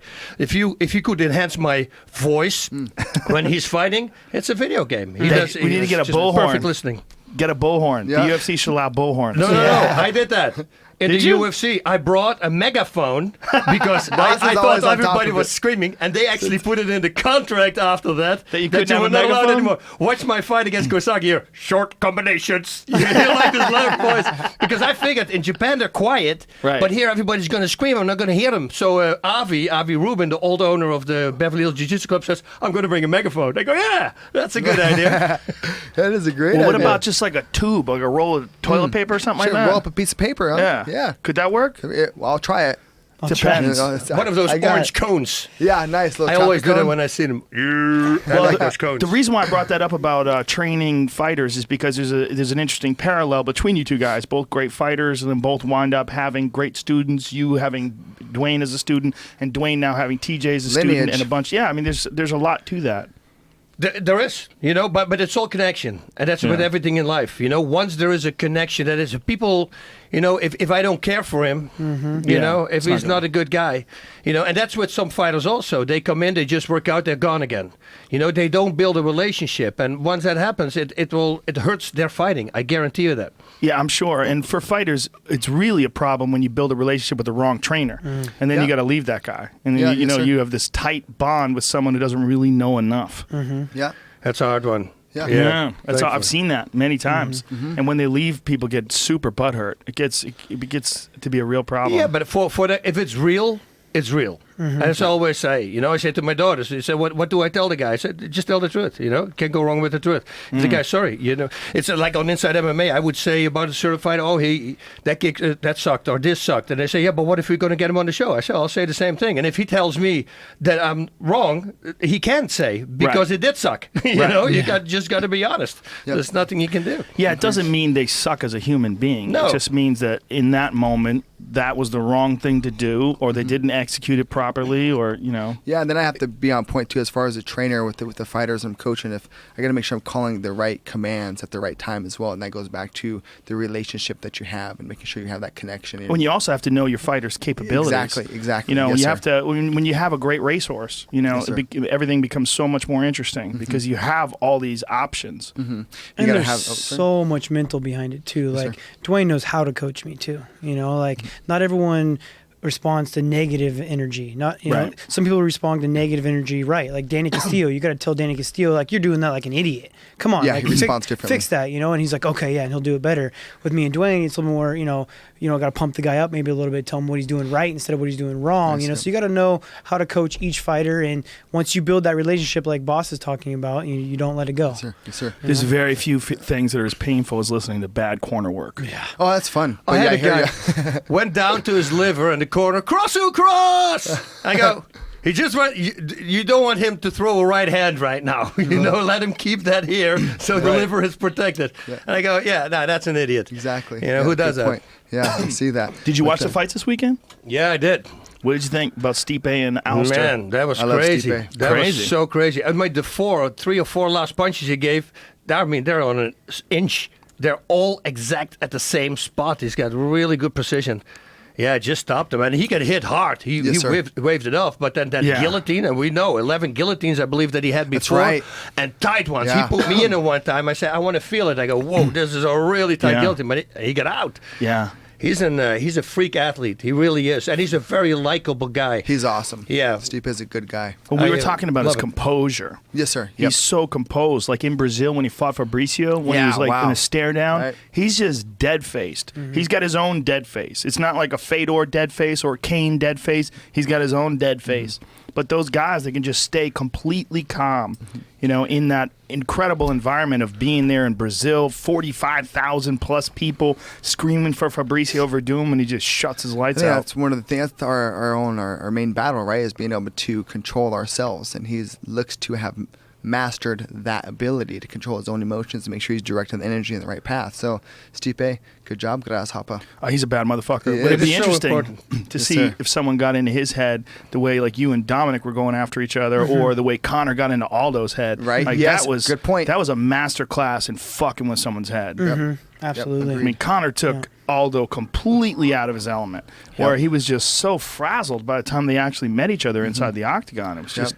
I think with the Overeem and the Stipe, it's the same as Holman and Rousey. Rousey's intimidating everybody the way she is. And when she at the stare down, that's when she lost it, because she realized Holly didn't care at all. Right. She was just there. I'm going to hurt you. And that's the same with Stipe. Everybody is intimidated by Overeem, and you should be, because he's a monster.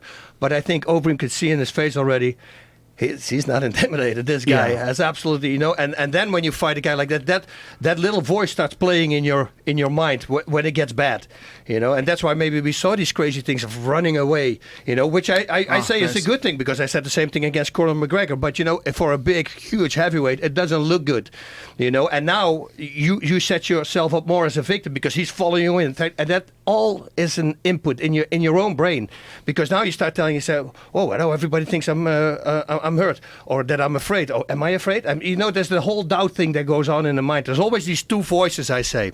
So one voice wants to quit and the other voice wants to go, right? You know, you're in a really bad situation and they say, okay, call it quits. Nope. And then suddenly the other one goes, no, wait. We're not going to, no. Let's just see what happens, you know? And then suddenly you come out of the situation. Right. Like I was about to tap in my second fight but then the audience started cheering for him. And then my ego took over. I go, okay, I get out of the situation. And then 30 seconds later, I knocked him out with a knee to the liver. And I go, okay, this is the last time I'm going to think like that. Because the bad voice, stay away from the bad voice. Yeah, focus on what you can control, and that's yourself, right? Did you ever use any psychological training? Did you ever talk to a sports psychologist or anything like that? Or is it all self-taught? All self-taught. But what I did a lot is talking to myself. And people might laugh about that, but I'm very honest to myself. Like people say, oh, are you nervous to fight? No. I'm not nervous. Why not? What can happen? What can really happen? He's going to knock me out? Well, it's going to be hard because it never happened before. But if it happens, well, I'm not going to feel it. Apparently, you know, you're going to go down. Submission. Is a submission? Is that really so bad? I'm going to tap. So what is really so bad? Well, the really bad thing is listening to all the crap that all the not so good fans are going to tell you afterwards on social media. But if you just care, remember last time I told the story from in the room? If you take a fighter and who's normally a nervous fighter. This is what I tell my students who are nervous when they have to compete. I say, okay, imagine now, the guy's right here, we put you in a room, we lock the door, nobody can go in there. You guys fight, and when you come out, you're not allowed to say who won or lose. Do you really care if you would lose? And he goes, no, because everybody can lose. I say, well, that's the mindset you should have when you go to a fight. That's my mindset. You know, winning or losing, I'm going to win. I'm going to do everything in my power to win. But if I lose, so what? You know, we're human. We come out of it. I say, you overcomplicate things. Certain combinations, when I set a 4 and then I do 4 punches to the head. And then I say, we stay with this combination. The only thing we're going to change are the heights. So now I'm going to say, for you do the 4 punch. It's a left, right, straight, left hook, right, straight. I'm going to say, okay, body, head, head, head. Now the first one has to go to the body, head, head, head. Body, body, head, head. Head, body, head. Body, head, body. I mean, now you can make like 12 combinations from just a 4 punch.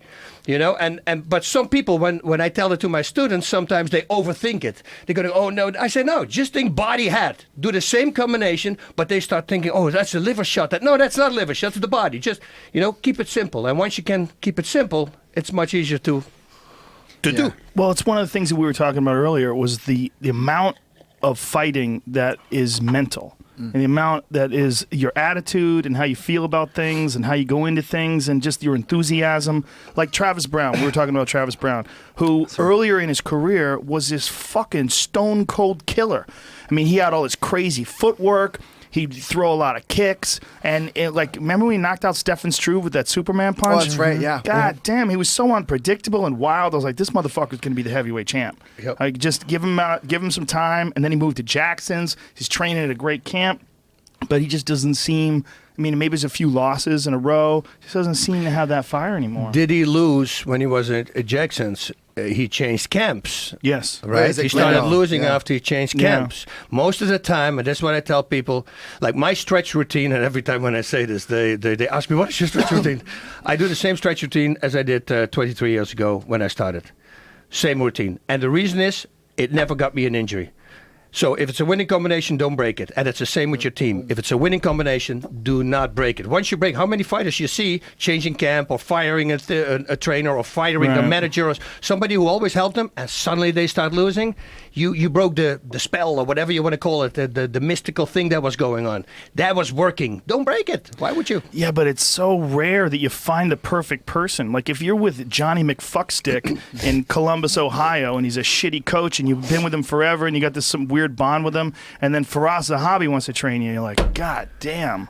Yeah, but what do you do? There's a lot of intangibles. Not everybody there. runs into Bas Rutten right off the bat, sir. You Yeah, know, because I I got tell all lucky. my students, I say, listen, I teach straight time 2 times a week. Go anywhere you want. Any gym, I don't mind, guys. You want to spar with other guys, go anywhere you want. But the problem is if you have that guy you're talking about who doesn't know anything, he's going to be butthurt. He's going to be, okay, you cannot go. But a good coach will say, go. Yes. Just train everywhere. If you can find something better, You know, please do. perfect example is Duke Rufus, who's a great coach. And Anthony Pettis, started training at Jackson's. He just wanted new looks. He wanted different things. He wanted to mix things up, and he had some great success doing that. And he also cares about Anthony Pettis. Yes. He wants him to do that. Yes. He cares about his career. He wants him to grow, and so he's like, "Yes, please go do this." Yeah, Duane's experience told some me new stuff. every time I went up and trained with Faraz at TriStar, he loved it. He loved the idea. Go up there, get some new looks, get some new technique, grow.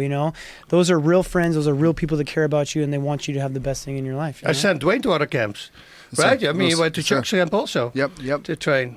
Well, there's a small handful, maybe half a dozen or more, of really, truly elite camps right now. There's American Top Team, of course. Yes. There's a few that you could go over, but of places where you really kind of can't go wrong. It's really just a matter of finding the right combination for you, too, right? I mean, some camps are more grappling heavy, and you might be more of a striker. We've seen that happen, too. The guys just kind of get the wrong formula.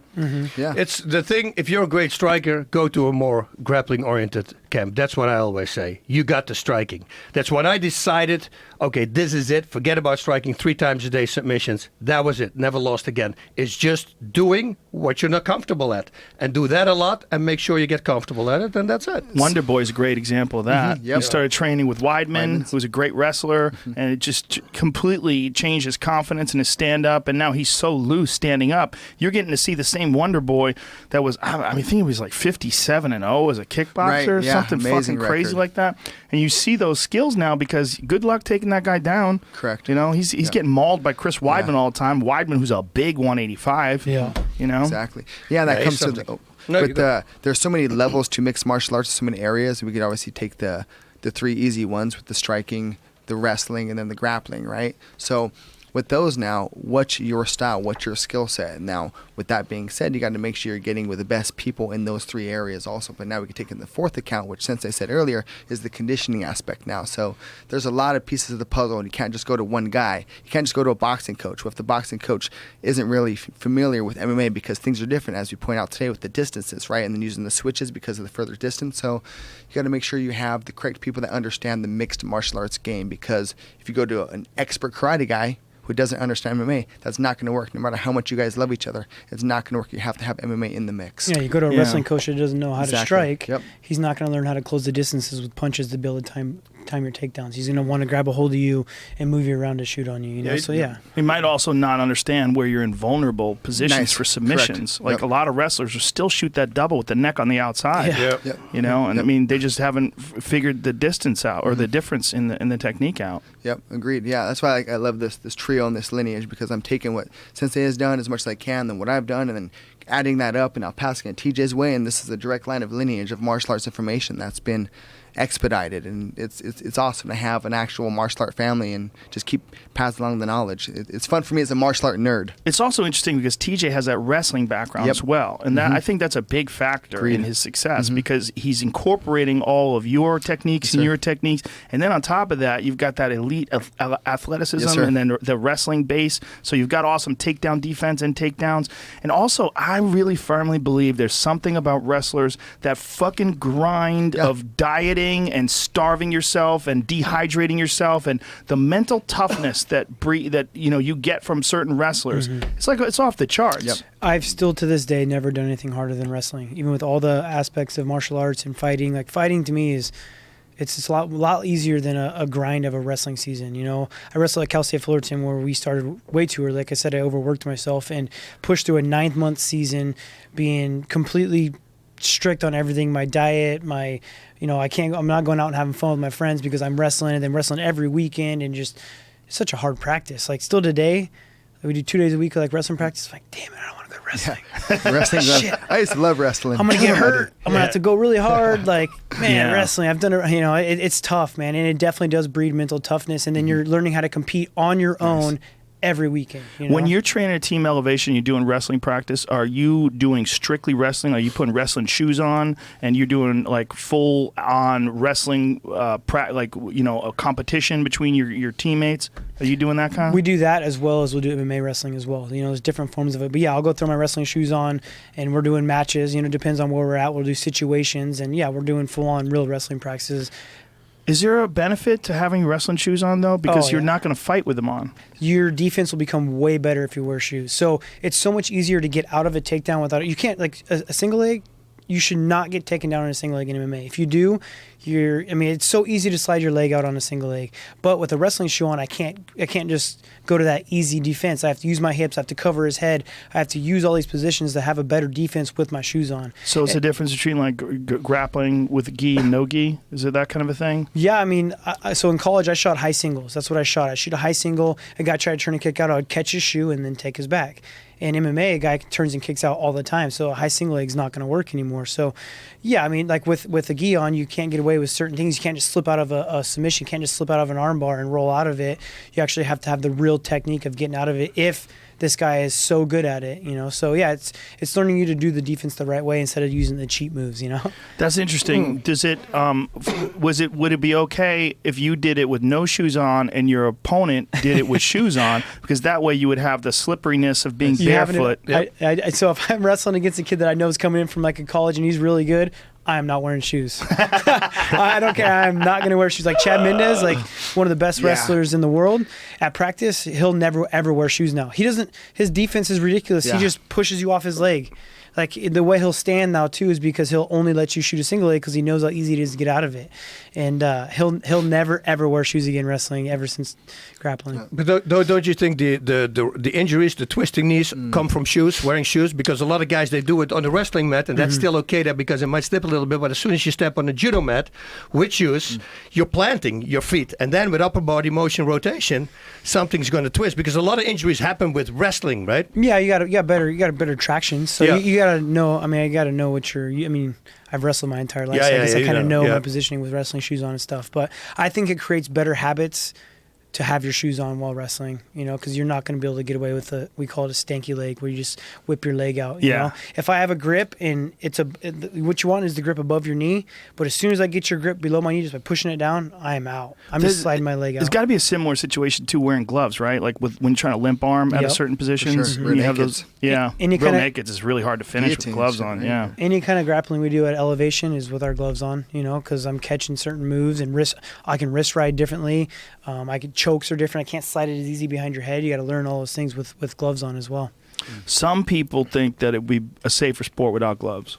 Probably. It's going to be a lot more bloody though. Before about that, a lot more bloody, right? A lot more bloody. That's the thing. The cuts and everything, and the breaking hands. Yeah, but you would learn a lot more effective striking. Like you really couldn't just unload on a guy and just hit anything. So for Ross, I was training up at TriStar.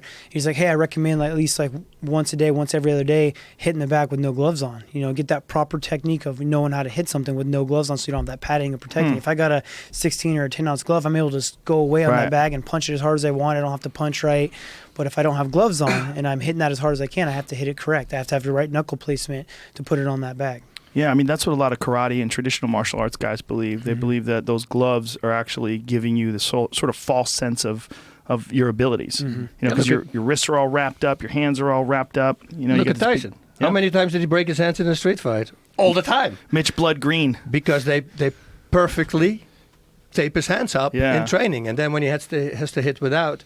On the other side, you know, hitting a bag, but because if you do it wrong, like if you're hitting a bag bare knuckle, because I had a guy who told me my coach is a really good coach because he lets us hit the bag until our hands bleed. I say, your coach is an idiot. That's what your coach is.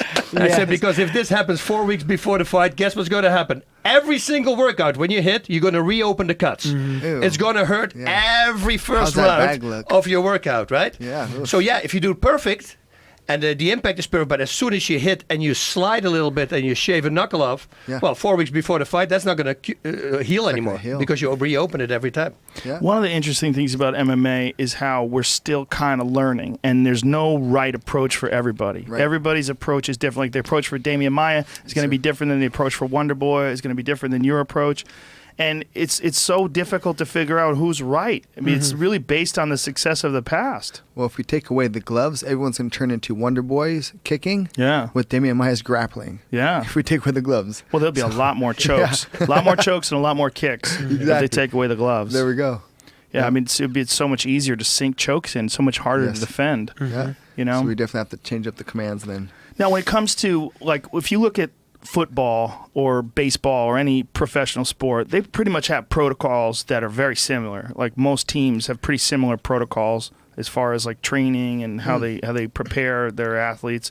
But with MMA, it's wildly different. Like who decides, like for you, who decides when you're doing strength and conditioning, when you're doing hill sprints, when you're doing sparring? Like, how do you guys work that out?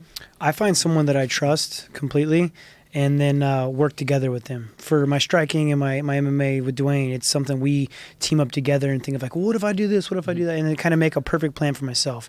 My strength conditioning coach, Lauren Landau, I believe in him completely, of watching him train athletes and peaking me the right way and how I feel personally. It's all trial and error. Where I'm at right now, I trust in every single coach that for different aspects. Lester Bowling for my wrestling, he's been around the game for so long and knows how fighting works that I'm going to trust him in my wrestling techniques and help him pick me apart. Elliot Marshall's my jiu-jitsu coach.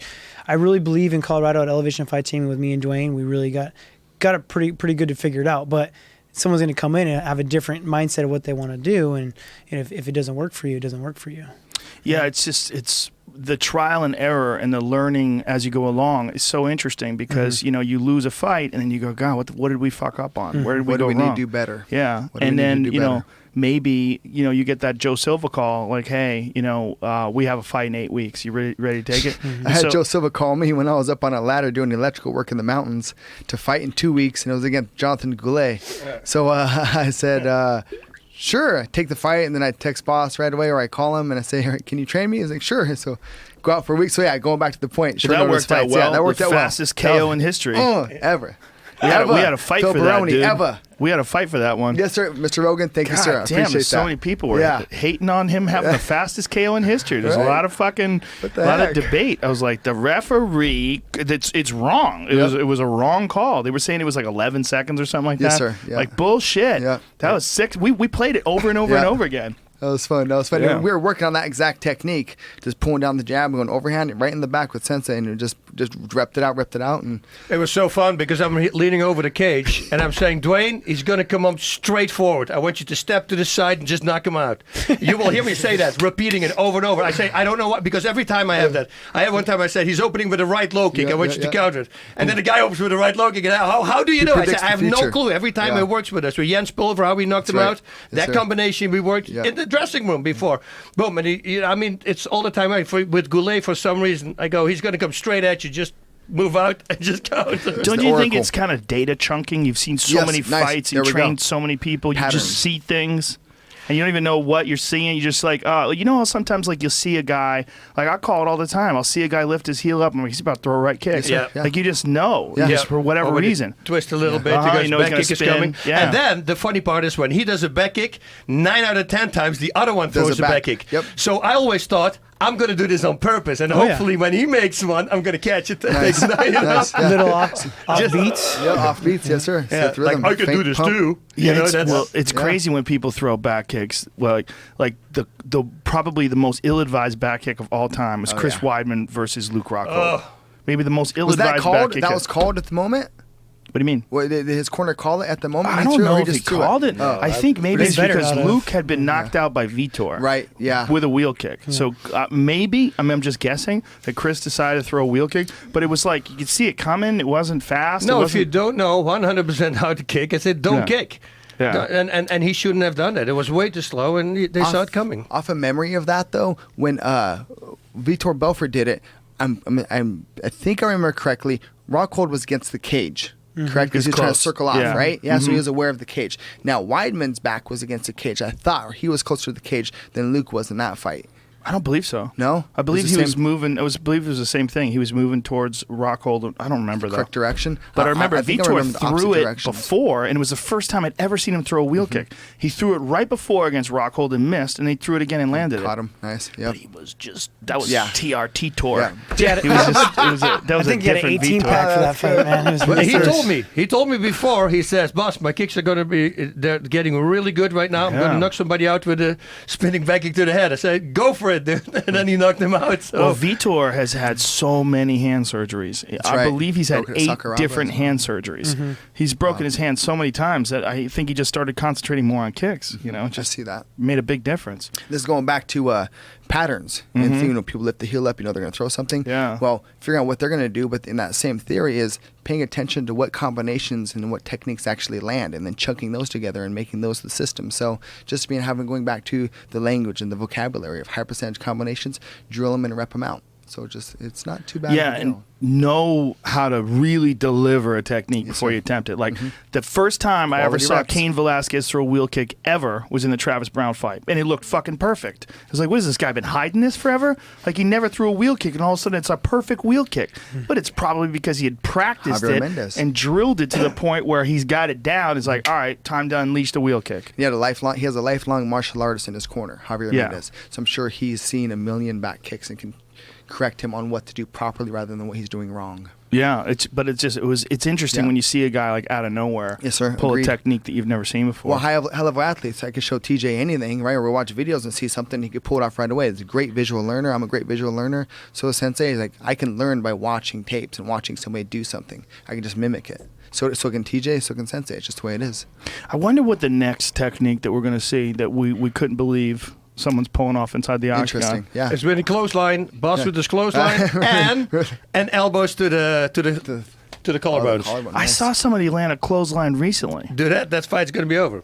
I saw someone do that, and I was thinking of you because you've talked about that so many times. That go up to a bag. Yeah, they attached to us both on the Twitter feed, right? It was on Twitter. Somebody. Yes, it's a clothesline. Yeah, but the clothesline, if you really do it, they can cover up with their hands, but you're still going to hit them. You loop around, and you loop around to the back of the head, which is still outside the mohawk. Yes, so still a legal punch. Well, on their feet, it's completely legal. He moved his head or didn't move his head, and it's his fault. Well, also, Eddie Bravo and I had a conversation about this. Like when you hit a guy with a head kick, a lot of times it's landing on the back of the head. Yep. A lot of times. Yep. The foot. It's coming over the shoulder. A lot of times, like the foot is impacting, the instep is hitting the back of the head before anything. And nobody's ready for that impact. Everybody's impact ready for the sides and to the front.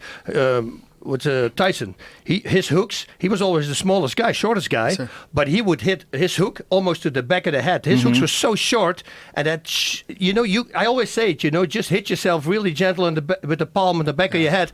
Your brain is simply not ready for that. Yeah, one of the best head kick KOs I've ever seen that came from the back of the head was Ernesto Hoost versus Maurice Smith. Nice. Did you ever see that I combination? saw that. Yeah. Jamie, find that because it's such a crazy combination. The way Hoost gets his leg up, they're in the middle of a clinch, and Maurice, I believe, picks his knee up, and Hoost comes over the top and down behind his head. Saxo Janjira style. Yeah. He used to do that. Yeah, he just did a seminar kicking at the over the Academy. defense. Yep. Yeah. Right there. And just like what you said before is, say you take a punch mitt and put it on the head. You're going to let me just hit the punch mitt? Like if you have your hands up? It makes no sense. Yeah. So, having your hands up, you think the guy's protected now? Don't punch him? Right. Put your hands up. Let me punch you. Let me punch your hands, right? That's something I've always got Especially from Sensei. kick. Block my kick. Yeah. Come on. It's a misconception of people when they put their hands up. But this is what goes on. If I want to kick you in the head and I see you put your hand up, a normal person automatically takes the power of the kick because he sees it's defended. Right. But if he just would not care and just kick as hard as he can on the defense, he will kick him out.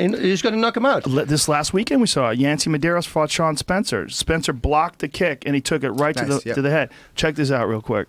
This is Maurice Smith versus Ernesto Hoost. Yep. Play the whole thing so you could see the combination. See, boom! Look how he does it in the clinch with the knee. Boom! Nice. Yeah, that is Ramon Dekker's kind of style, like the push and the kick to the head. He started with that in Holland. The way he was able to bring it up and around like that, too. It's just crazy If you realize when he's in the clinch, he'll block the shoulder and almost pull his hand down for him. You know? It kind of guides his hand out of the way so his kick's going to come up and land behind the head. That's also where, flexibility is so critical. There's no more important thing when it comes to kicking technique than flexibility. Because if you don't have flexibility, your body's all stiff and it doesn't move right, and you just can't. There's no one can do that unless you're flexible. Yeah, got to stretch. Got to do the stretching routine. This is a complete animal, man. He's such a good guy. Oh, who's all the fights, He's him awesome. and Cayman and all this. Who was that one Croatian dude that kept knocking him out? He knocked him out. Yeah. That fucking guy hit so hard. What an animal, you know? Yeah. He was the first K1 champion. He was an animal. Well, that's right. That's right. Yeah. Satake. He knocked him out. Satake. Hey. Yeah. His muscles also, when you see it, it's like a different kind of muscle. It almost looks like he's very strong. Yeah, there's some dudes like that. Yeah, took a long time for him to break the ice with me, and then suddenly he came to me and he goes, "You're a funny guy." But it took like 4 times of meeting him. He had no clue what to expect. That's a hard part of the world. Yeah, Croatia. Yes, sir. That is a hard part of the world. Probably Mr. tough to Krokop. relax in that area. Yeah, got to be on guard the whole time. I think to this day, the greatest stare down of all time was Krokop versus Vanderlei. Oh, nice. Where Vanderlei would mean mug everybody and it would work. He looked at Krokop and Krokop looked at him like, "Motherfucker, I'll cut your head off." Yeah. It was like, Well, he did almost. Yeah. But he was a little too high with the kick. Yeah, But that it was the would've second done- fight. That was the second fight. But in the first fight, I mean, you never saw the eyes of a killer more than that one time. Because I mean, he was the head of an anti-terrorist squadron in Croatia. I mean, but you see, I go back again. That was Vanderlei always intimidating somebody, and now you have suddenly a guy who does not care. Not only that, your strong suit is striking, and you're taking on one of the most explosive strikers to ever compete in MMA, and a guy who was a legit K1 level striker. Yep. But he was it's interesting how that style really worked really well. Like here it is. Like look at this stare down. Look at Krokop. Get the fuck out of here. Look at that fucking stare down. I mean, that's goddamn terrifying, and I'm not even there. Yeah. That is legit as fuck. He's not believing in Vanderlei very much. But it's interesting because Krokop was successful in K1, but he was never the elite of the elite. Right, agreed. But his style, that explosive one-shot style, translated so well to MMA, whereas maybe like Ernesto's style would not have translated that well. See that. Because he was more technical, and he would set things up more. What I say, no single kicks, I always say, because they can be countered. And I always say, or you kick like Mirko Krokop. Because if you then kick really hard on the defense, you're buying yourself a little bit more time because you force them to block it. Yeah. But some of these guys with the left kicks, if they're the orthodox, they can't kick. I say, take the kick. What are they going to do? Is it going to give you a rash? I mean, it's not going to do anything. It's not going to kick a muscle. Just counter the kick. Yeah. But when Krokop gets a full blast kick, you're going to be forced to block, and then you can counter, which buys him a little bit of time to get out of the way again. That was TJ in his last fight with the Sensei. Just wait for the kick and just step in, throw the cross, time him on the way in. Well, there's levels to everything, right? Yes, sir. And there's levels to kicking. And Edson Barboza's switch kick. Nice, yes. That's one of those things where I watch that and I go, what the fuck? Yeah. I've never seen anybody switch kick that fast. Yeah. He just... Quick twitch. Or his inside leg kick, you can win a whole fight with it. Watch old Benny the Jet video. Yes. Oh, his yeah. spinning back kick to the body. Oh, yeah. Oh, his back kick to the body. Yeah. Against Fujiwara. I mean, I saw that his Fujiwara, Kings of the Square Ring. When you see him, you can hear the impact on the butt. It goes. Yeah. You see the guy crumble. Benny the Jet was a bad motherfucker. By far the best American kickboxer ever. Yeah, he's far. without a doubt one of them, for I would sure. say him, and then I would say Rick Rufus. Such a pioneer, too. Yeah. I mean, you know, shit. I mean, he was doing that back when there was really no one at that level. I mean, he was at such a high level. Such a wild dude, too. Again, Mexican. Is he Native American? Or Is he? Indian? Yeah. Oh, is he? I think so. Or maybe a mix, but I'm pretty sure. Because he used to come out with the headdress That's and right. stuff as Blinky well. Rodriguez, who was his brother-in-law, was Mexican. So that's what it I is. saw him in Holland coming in. He was fighting Spang. Iwan Spang was a big black guy, strong kickboxer. And Benny never fought with low kicks. And Spang is murdering him in the first round. Everybody's for Spang. Spang keep going. And he gets low kick. I don't know how he stayed in the fight, Benny, right? In the second round, he starts coming in a little bit. And it was 5 rounds fight at the time because Thai boxing. And the third round, and now Benny the Jet starts coming back. And suddenly, Spang starts spitting out his mouthpiece because he needed an extra break, and then he did it again, and he did it again. And there, it was like Rocky versus Ivan Drago. You saw literally the whole audience change from being for the Dutch guy to be for Benny the Jet because they realized this guy is so tough and he keeps hanging in there. And then Benny the Jet stopped him in the fourth round. It was the craziest thing. People were going nuts. When he spit out his mouthpiece, Iwan Spang, everybody, boo! You know, Wow, he nice. was a new hero there. It was the coolest thing I've ever seen. Did you watch Glory this weekend? No, but I heard it was really good, right? Yeah, I wish. Jason Wilness knocked out Simon Marcus. Oh, wow. Nice. Fucking crazy. And Marcus was lighting him up early in the fight. Lighting him up. Man. He's like 44-2, right, Marcus? Yeah. So now 3 then, I 3 guess. now, yeah. He lost to Schilling in that crazy fight where they went that extra round, and Schilling knocked him out with a right hook, which is it was an insane fight. That was the tournament, too. That was the first fight of that tournament, and Schilling fought 2 more times after that fucking crazy fight. Yep. But the Wilness fight, Simon Marcus was lighting him up, man, with Muay Thai. And Wilness is more of a boxer style, and he was moving in, and he had some success with combinations, but then he caught him at the end of the round with a shot, and Simon Marcus was kind of playing with him and lowered his hands and was smiling, and he got hit with a couple of shots, and the referee gave him a real questionable standing 8 count. And the commentators are screaming. Joseph Valtellini was screaming like, "That's ridiculous. They shouldn't do this. That's not the 8 count's no good. He wasn't about to go down. There's no standing 8 count in kickboxing. Like, why'd they count him? Like, they're saying that the ropes held him up." Then the next round, Wilness just fucking dropped him legit and hurt him bad, and then dropped him again, and then finished him off. For Uwe, I'm looking forward to him fighting Badr Hari now. Yeah. December 10th, right? Yeah. God damn, that's going to be nuts. Badr Hari is one of the scariest motherfuckers to ever walk the face of the planet. Yeah. I have no clue how he's still out. Right? Out of jail? Out of jail. I guess he's got money. Oh, that's right. Yeah, because they said, he's bank robbery. first they said it was maybe going to be in Morocco. I go, don't do it in Morocco, dude, because Rob if you the beat him, that's going to be a problem, I think. Yeah. Yeah. Didn't he rob a bank, right? No, not him, but he that's just Lee Murray. beat up You some think people. Lee Murray. Sorry, Lee really Murray went to really bad. Morocco. But okay, sorry. With brass knuckles. I My mean, story's better. Well, he beat some guy up at a nightclub where he stomped his shin. They held the guy down, and he allegedly stomped on his shin and snapped it in half. See, that's not being a good person. You know, like, fuck, man. Like, damn, I don't man. think that's what he was going for, No, Dwayne. I don't think so. I don't think he was Man, we going gotta for the help good each other personal. out, like, be good yeah. people. stories you know. like that, you have many of them from him in Wow, Holland. man, that's not good. Yeah, not good. Obviously, I'm a huge fan of MMA. I think that MMA is the most exciting sport in the world. But there's some things that you kickboxing. see in kickboxing that you just don't see in MMA because there's no threat of the takedown. So you see these wild technical exchanges, and in my opinion, we need more of that. You know, it's not enough. There's not enough eyes on it. I just don't think enough people are paying attention. Phenomenal show, Glory. It's a phenomenal show. That's why I don't understand the numbers about why is not many more people watching it, and especially the guys who are complaining about not understanding mixed martial arts. Well, punching and kicking, everybody can understand that. 85% knockout ratio. Yes, sir. Yeah, it's a great show. I love Glory, but I like Lion Fight better. I like traditional Muay Thai. rules. I just feel like Glory would be even better if they just went Muay Thai. Because why take away elbows? Like why no elbows? I'm not a big fan of elbows just because of the cuts. It cuts too easy, right? I understand. But then also limiting the clinch time because the clinch time can be boring, right? So I think like the K1 rules are more. I like the K1 rules or Glory rules better for that aspect for the higher pace fight. But or just in the clinch keep elbows, but in the clinch just don't allow them to play around as long. See, I understand what you're saying about elbows, but part of me is like, look.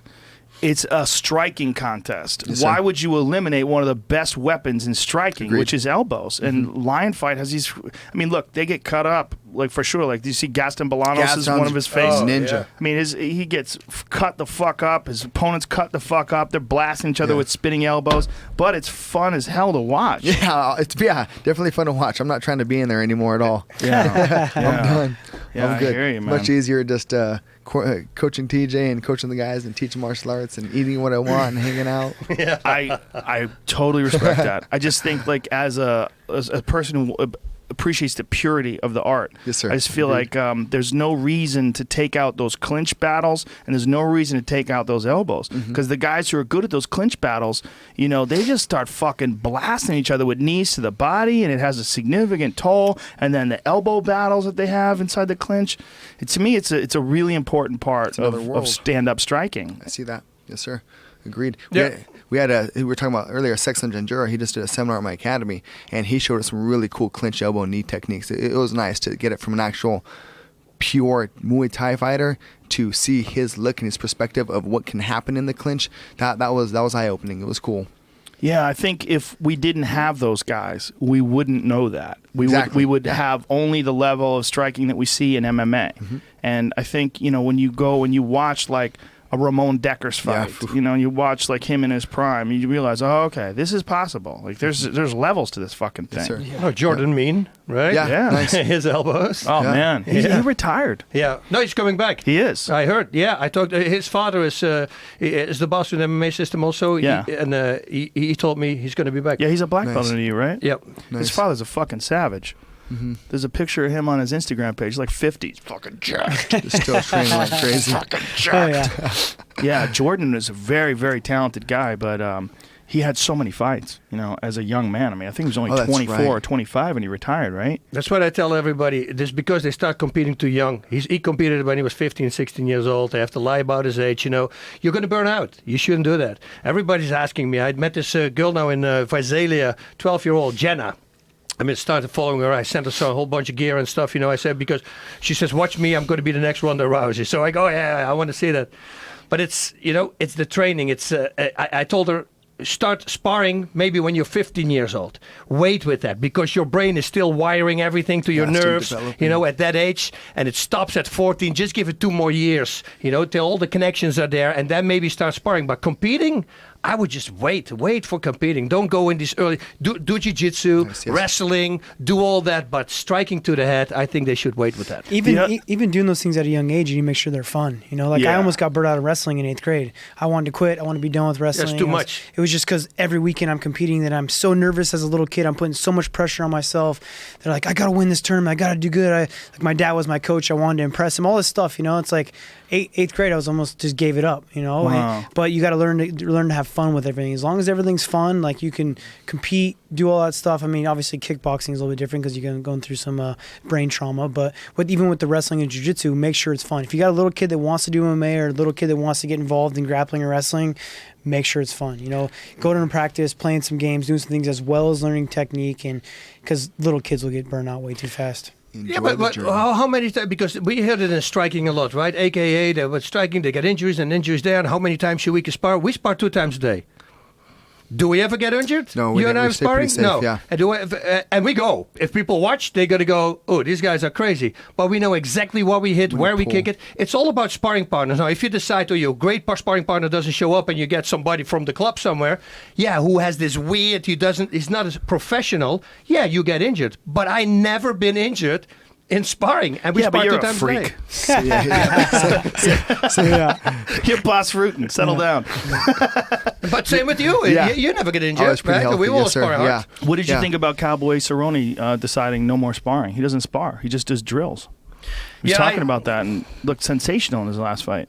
He looks sensational because he still was sparring before that. You know, it's closer, but the further you steer away, it's like a Lawler. He said he never sparred, and finally he started sparring. And he became much better. Yeah. See, I look at that. I think your reflexes need to Yeah. be tested all the time. If you're going to fight, well, then you're going to have to fight in training because that's what's going to happen.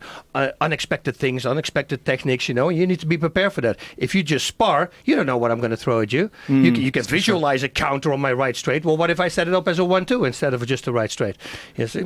Now, You know- yeah, and then with that being said, sorry, so we're talking about sparring, but it's not just full-on fight sparring, but there's a whole level of sparring drills that you can play with and mimic scenarios going back to the patterns, right? Like, what's a typical pattern? The jab, the cross, the rear low kick. Learning how to deal with those things in the motion. But while you're doing that drill, you have to have the clear mind like you're in the fight, but know that you're going to be countering the jab. You're setting something up with the jab, but not just going in fighting guys. I don't want this to be misled where everyone's just fighting and sparring hard, but to do actual sparring drills because there's a full path between hitting mitts and actual sparring, and then that's the web of the sparring drills. Yeah, I think Cowboy also had an issue with cutting the weight too. Yes, sir. I think Yeah, he looks good at 70. Cutting weight was just too much for him. At 170, he's a fucking assassin. I feel like he's so he good. went up to 170. There was a lot less pressure on him at first too. You know, you got to go into a fight with just having fun and not thinking about like I'm supposed to win this fight.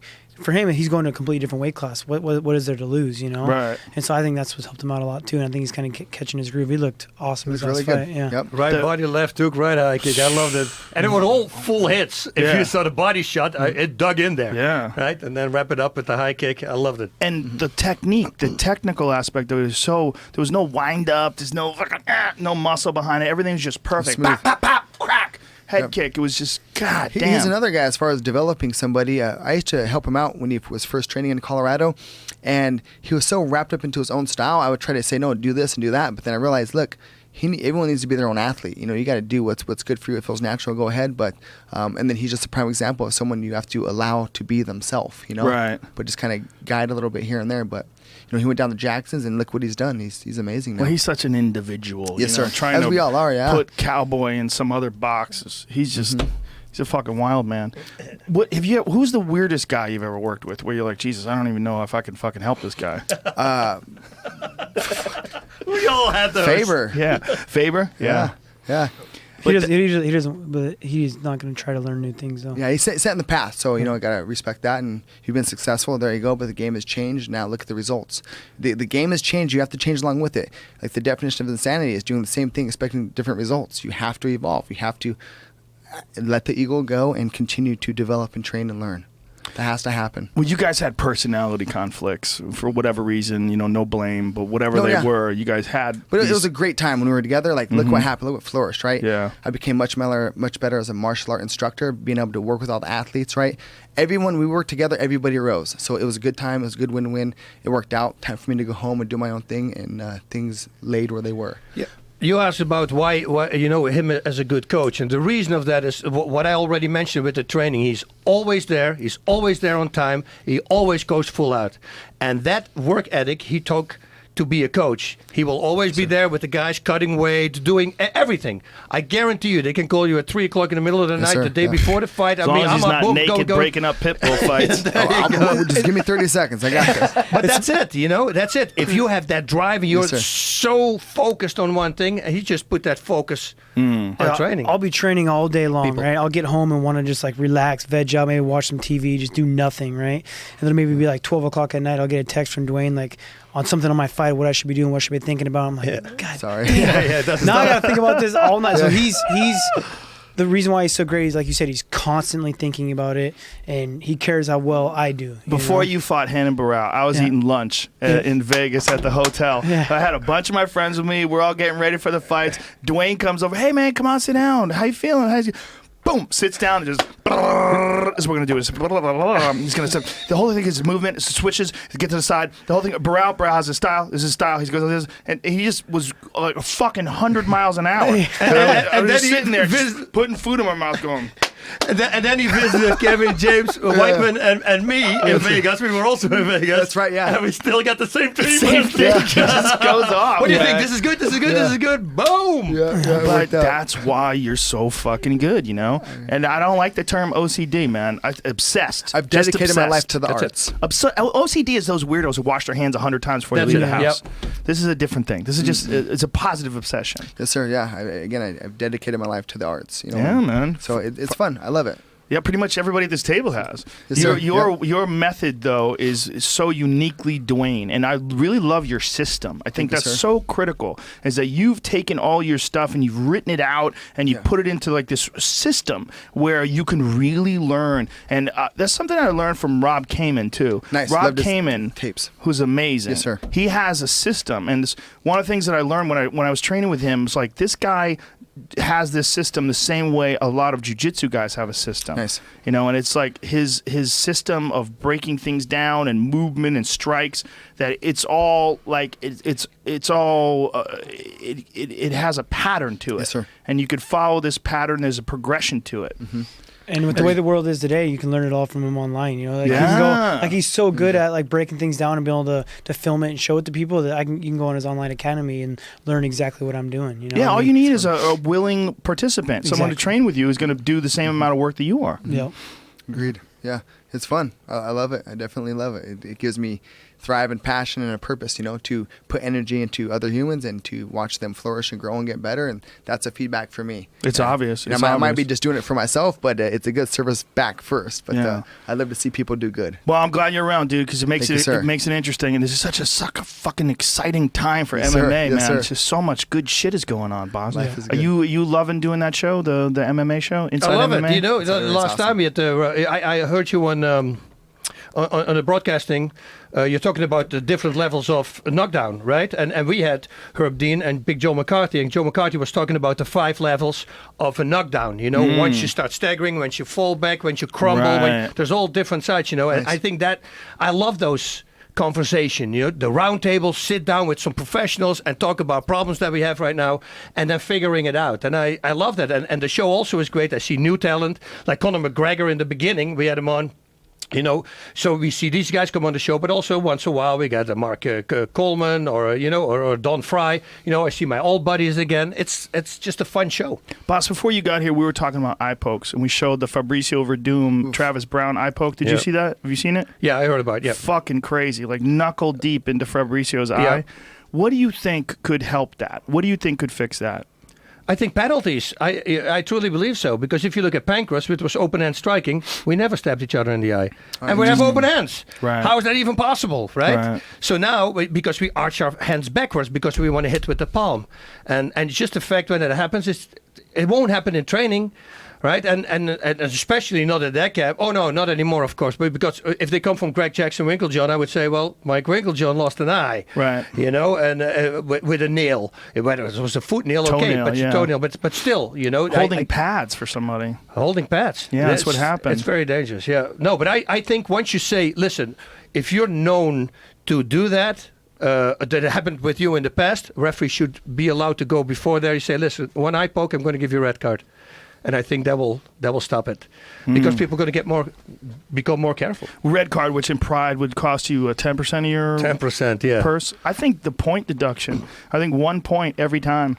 I think no warnings for an eye poke, because even if you take I think the gloves too. Right. But I think that even if you take a point away from a guy, like if you warn him, like that person you poked in the eye is still damaged by that. Yep. So even if he says it's an accident, like it doesn't matter. 1 point either way. Even if it's an accident. What I'm saying. Even if it's obviously an accident. Both. If your finger is going to someone's eye and you know it's going to cause a point, everyone is going to curl their knuckles back. Be more accountable for it, right?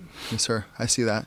Yeah, so gloves and penalties. Or a beating afterwards if you do it. You're going to be tied up to a pole. I hate to believe anybody's doing it on purpose, but someone must be doing it on purpose. Some, I feel, are kind of aware of that. There are some techniques that, yeah, for sure. You know, I mean, how often is that happening in training? I don't know, but it's some of them do look deliberate. It's like kicks in the pills. Christoph Szynski was one time fighting, and he got kicked 6 times, I believe. It might even be 7 in the pills. And he goes back to the pills corner. are the balls, ladies and gentlemen. And I go, kick him back. Yeah. That's my answer. I say, he's not getting a warning, so do it back. Yes, sir. Right? Then he knows how it feels, and hopefully he's going to stop. Yeah. But Christoph is too nice of a guy. He didn't do it. There's a few fights where you go, ooh, I got to wonder whether or not that's on purpose, rather. Did you see Czech Congo versus Krokop? Oh, he yeah. Waylaid him in the sack. Wham! Like more than once. I mean, it was several good blows.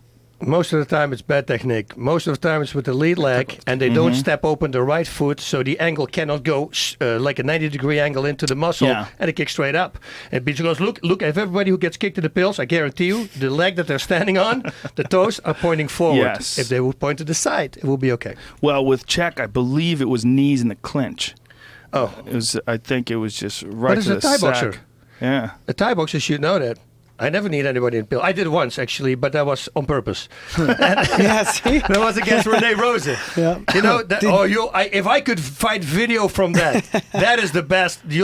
So I fight Rene Rose. You heard about him, right? The tall guy from Holland, total psychopath, they say, and he does always illegal things. So we're fighting him, and the first round I beat the crap out of him. And the second round we come out and we're clinching, and he bites in my ear, I'm shouting, "Let go, mate! Let go! Let go!" And then you see my knee going all the way back, and then I knee him. He comes loose from the ground. That's how hard I knee him in the pills. He goes down, and I wanted to attack him on the ground, but they pulled me off. And then Cor Hammers was in my corner. Now he brought all his friends. It was like he had Hell's Angels with him, and I had all my bouncers friends with me, and they all started fighting. They threw a chair into the ring. It bounced off Cor Hammers' back. It lands behind me. If you see the video, man, it lands behind me. I look behind me. I see the chair. I sit in the chair while I watch everybody fighting. And then later they cleared everybody toned down because the referee he says, "Why did you do it?" I said, "Look at my ear." And it was a hole straight through my ear. He bit straight through my ear, a hole in there. And then he grabbed the microphone and he announced to everybody, whoa, whoa, whoa, whoa. He's got a hole in his ear. He bit his ear. That's why he did it. And then everybody calmed down. Oh, wow. And did you continue the fight? No, that was it. It was a hard knee. Wow. It's like the Wild Wild West. Fight. That was a good one. Eddie Bravo thinks he should be able to hit a guy in the back of the head. He thinks that when you take a guy's back, that when the old days of MMA, when a guy had 2 hooks in, you almost didn't go to the rear naked choke. You just blast a guy in the back of the head with elbows. Yeah, that's right. But then we go again before rules, right? Yeah. Now there are What was rules. that? We shouldn't do that. Henzo, it was Henzo did that Enzo to the and judo guy, huh? what's his name? Striker? Something From Holland. Yeah. Spikers. Ben Spikers. Ben Spikers. Yeah, the judo guy. And apparently that guy was fucking with Henzo, kept calling his room. I love Henzo. Calling his hotel room all night. So Henzo was like, oh, okay. All right. And did you see when he stepped on his face at the end? Stepped on his face after he smashed him. Don't mess with Henzo. That's what guys would do. They would take someone's back. I remember Ralph Gracie fought somebody. I forget who it was. But he got a hooks in and just boom, boom, boom, right to the base of the skull. And it's so effective, though. I know, but Not a for simple palm longevity of strike will do career. the same thing and keeps your spine intact. Right. But here's Henzo. Oh, nice. Oh, this is actually okay. Look at that cage. Yeah. Just duct tape around it. So he gets his back. Nice. He flattens him out, and then here it comes. Boom, boom, boom, boom. Yep, Vale baby. Yeah, I mean, this that is the way to open up that choke, man. You can't defend once someone starts raining those elbows down. And, you can cover that shit up all you want. Now he's tapping. Now watch this. When he goes away, what he's going to do? He gets Kicks him up once. and then steps on his That's right. Yeah. That's my Henzo! Enzo! Henzo's awesome. World Combat Championship. master. That was, I think, the same. Look at it. He helps him up. Hey, roll over, After he buddy. stepped on his head. We're pals Oh, now. that's Cecil Peoples. Wow. Yeah. Nice. He beat the fuck out of that dude. That was a good one. That was, I think, the same event where Murillo Bustamante fought Tom Erickson. And they fought for like fucking 90 minutes. It was one of those crazy fights. It was like a 45-minute fight, I think it was, honestly. Wow. It was a crazy fight because they didn't have like an ending to those things. They didn't, you just fought. He had only 90 minutes for Sakuraba and Hoist, remember that? Yeah. Oh, that's right. But Yeah, they that's did right. rounds. They did rounds. I don't think Murillo and Erickson did rounds. I think it was just one long, I don't remember. But I remember like Erickson at the time, he's like the forgotten heavyweight. Like when he was in his prime, he was Tom Erickson, yeah. fucking terrifying because he was a natural 300-pound gorilla. Yeah. An enormous wrestler. And he could hit so fucking hard. I remember he knocked out Kevin Randleman. He hit Kevin Randleman with like a left hook and knocked him out. But it was like, Jesus Christ. He was one of the scariest guys for his time. But just like kind of missed the window, Like he was really scary in the early days of MMA. Nobody wanted to fight him.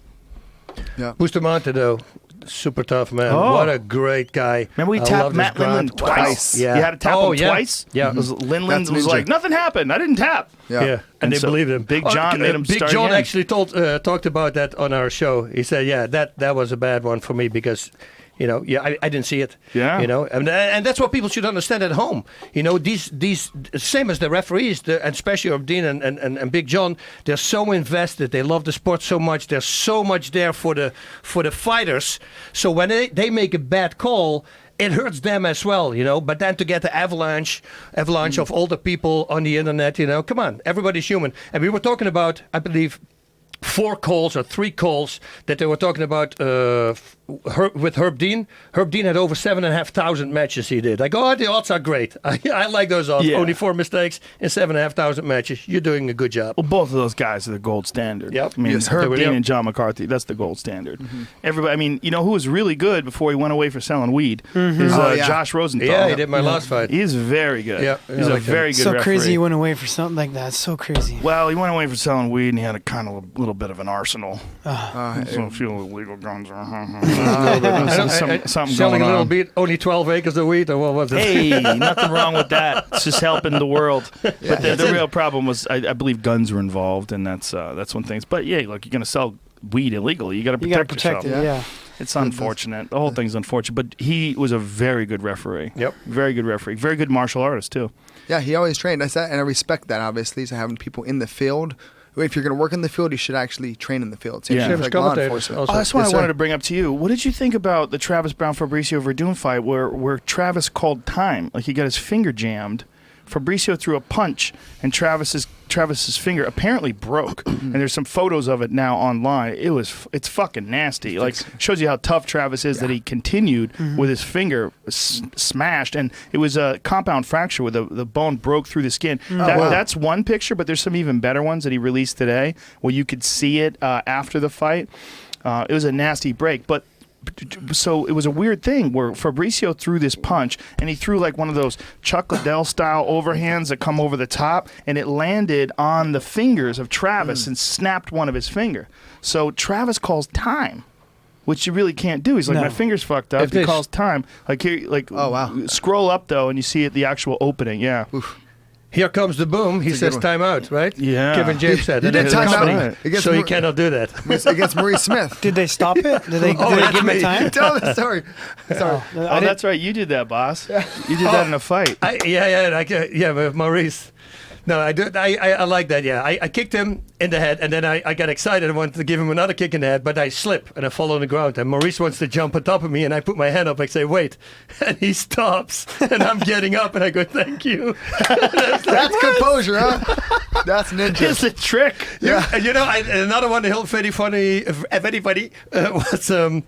With Jason DeLucia, I dropped him with his liver shot, right? And then I walked towards him. And you see what I'm doing. I stretch my arm above me, and I wave with my hand. And you see him looking up to my hand. And then I liver kick him again. I just put my hand up and say, "Yeah, look at this." And he actually looked there. That's good composure, right? We actually use that stuff all the time. The bird. Yeah. So there's Master Bird is Tong. Master Tong, he's my first striking coach at Alpha Male. And when Duane first started to come to teach at Alpha Male, I think it was my second fight you were there. We were in San Jose against Hugo Viana. And we're in the hotel room, day of the fight, just kind of hanging out, just waiting. And Master Tong's just in the bed. He sleeps all day long, and then he's in the bed just hanging out. Duane comes to hang out with us, and he's telling Master Tong a story. And Master Tong's like kind of like looking at him like he's paying attention, but then he looks at Duane and he goes, "Bird." And we're inside a hotel room, right? And Duane like looks over to look if there's a bird. And as Duane turns back to start talking to him again, he's rolled over on the bed and looking the other direction and sleeping. So he like faked him out. He juked me. Look over there while I turn over and go to sleep. He couldn't deal with the barrage of the Ludwig. Just talking fast as he can. He doesn't understand it, so he turns around. Well, it's Max, the fucking guy. He was supposed to corner TJ in that fight. What's that? He was supposed to corner you on that fight, and we couldn't find the fucking guy. Yeah. So, I'm about to walk out for my fight, and Master Tong's nowhere to be found. I'm like, what the hell? I'm going out to my fight. Where's Master Tong? And then so Danny just corners me, and after the fight I get back, and Master Tong's like, "Oh, TJ, I go smoke way up in the rafters." So supposedly he says he went up into the rafters to smoke a cigarette, and he was too scared to get down, so he couldn't come down to come corner That's me. a great reason. So I'm in the room like the next day, and I go say, "Where the fuck were you? Like, what's up with ties and cigarettes?" Or gambling or everything. I don't know. It's just a culture. Like I don't know. really good fighters that smoke cigarettes. Yeah, I mean, he was smoking while he's fighting. I mean, that guy is so talented. It's crazy. I wish if he had half the work ethic that Duane had, he'd be amazing. He's such a good trainer. He's such a good fighter. But just I don't know, man. He's such a freak, though. I would see him in the corner with a tank top on and the gold chains and sunglasses inside. Yeah. Big smiles on his face. Sun's out, guns out. Yeah. Big ass belt buckle and on. He's awesome. Like a belt. And he would make sure to be in the camera for the decisions. He's like positioning himself so you can see him. Like he wants to be a superstar. Wasn't there like an issue with him gambling against one of your fighters too? Against Faber, apparently. Dude, so no, not joking. This is for reals. Apparently, the motherfucker count when Faber when he fought Barao in New Jersey. It was both. It was me and Tong, and no one knows if this actually happened, right? But allegedly, let's use the word allegedly. So allegedly, he gambled on Barao to beat Faber, and he's cornering Faber. Like, what the fuck, man? And I go to New Jersey to corner him, right? I do 2 seminars. I get up super early, do 2 seminars before his fight, come back, fight, do everything I need to do. And then after the fights, which apparently he gambled against Faber, I'm leaving the hotel to go. I got to get up super early and take off to go back home. And I'm walking out down the hall, and he's got a track record of hitting people up for money all the time, Tong. And he's an addict. He gambles. He legitimately apparently has a problem gambling and not budgeting his shit, right? So anyway, I fly to New Jersey. do 2 seminars, corner. Like I'm working my ass off. I'm leaving the hotel after the fight down there the next morning, and he's following me down the hotel. And, Duane, can I have a little bit of money? And I'm like, and then I gave him the crow cop stare. I was like, no, motherfucker. I got up early, came out here, worked my ass off, 2 seminars, cornered, and did what I needed to do while you were sleeping in. Don't ask me for money, motherfucker. Like, I got genuinely mad because he's, just being lazy ass, then asking me for money. So I told him no. It's like Deadpool when he says you're the world's worst best friend. He put when he bets against him in the Deadpool. Oh, yeah. That's right. Yeah, that's right. But on the positive side, Master Tong's a badass motherfucker. He's so bad, man. Like, he's such a talented dude. Yeah. I think he is one of the best guys in the world to hold mitts. Yeah, he can catch the mitts. I wouldn't say he's like super structured and gonna maybe it's like his understanding of English. He can't like break something down like this is why you should do it and tell me like why I'm doing things and when to do it. And he just kind of shows you. He makes you do it on the mitts without even you knowing it. He makes you do things you're supposed to do the right way just by holding them and having a very limited vocabulary. He's helped TJ a lot. Oh, he was my first trainer, and I picked up on the stand-up very quick with him, and I think he's a great trainer. He's just an addict. He's got nasty Muay Thai, too. Oh, dude, he's so, very good Muay Thai. He's good. I love the guy, man. It's a problem, man. When people get that gambling bug. That's a scary bug. It's a very scary. I never did that. Get a bug, let it be a good bug. I mean, if you got a trainer that's betting against you, that's as bad as it gets. Is that confirmed though? So Master Tong was coaching out in Texas. He was at a gym in Texas, and that's when Duane first got here. So Master Tong was kind of mad and just kind of left, and that's why we needed a new coach. That's why we brought Duane in. And then when Faber was going to fight Barao, we brought him back for 8 weeks for his camp, and he was out here training him. Faber went in that fight with a hurt hamstring, and Master Tong knew that as well. Like, he tore his hamstring a little bit and went into the fight a little injured. And so when Master Tong went back to Texas, he was bragging that he made $5,000 because he bet all this money that Faber wasn't going to win the fight. And then it got back to Faber because Faber knew the trainer out in Texas, and so it came back to him and he found out about it. And, allegedly, who knows if it's really true, but Master Tong was bragging about it, That hurts. Yeah. Wow. That's awesome. That's especially loyalty. For a guy, you love him. I mean, I love the guy, and if I would come to find out he bet against you, that's rough, Have to catch some hands. What if he gave you 4? He won 5 and gave you 4. Like, that's what you're supposed to do. Like, listen, dog, you know and I know that you came into that fight a little fucked up, so, here's a taste. Give him the majority of it, right? Not even half, like most of it. But you still won $1,000. People with a gamble problem don't do that. I know, they want to keep it. Oh, they keep it want all to gamble it away again. Well, because he had nothing to show for it afterwards. He guaranteed went and gambled it somewhere else. Oh, man. I mean, he when he was coaching at Alpha Male in the beginning, before Duane got there, I mean, he was making good money. I know he supports his family and stuff, but he should have been a lot more well off than he was. But it's an addict. It's a serious problem, man. It's like you wouldn't actually think that it's a problem. It's a serious problem. So that goes back to what I always tell my guys. I mean, for myself, you're going to create habits, let them be good habits, and I got that from Sensei. Create good habits, right? Yeah, your habit is train like a motherfucker, teach like a motherfucker, Yes, get sir. obsessed with that. Yes, sir. Yeah, don't get obsessed with blackjack. I invest in other humans. Or poker, for that matter. Anything. Yeah.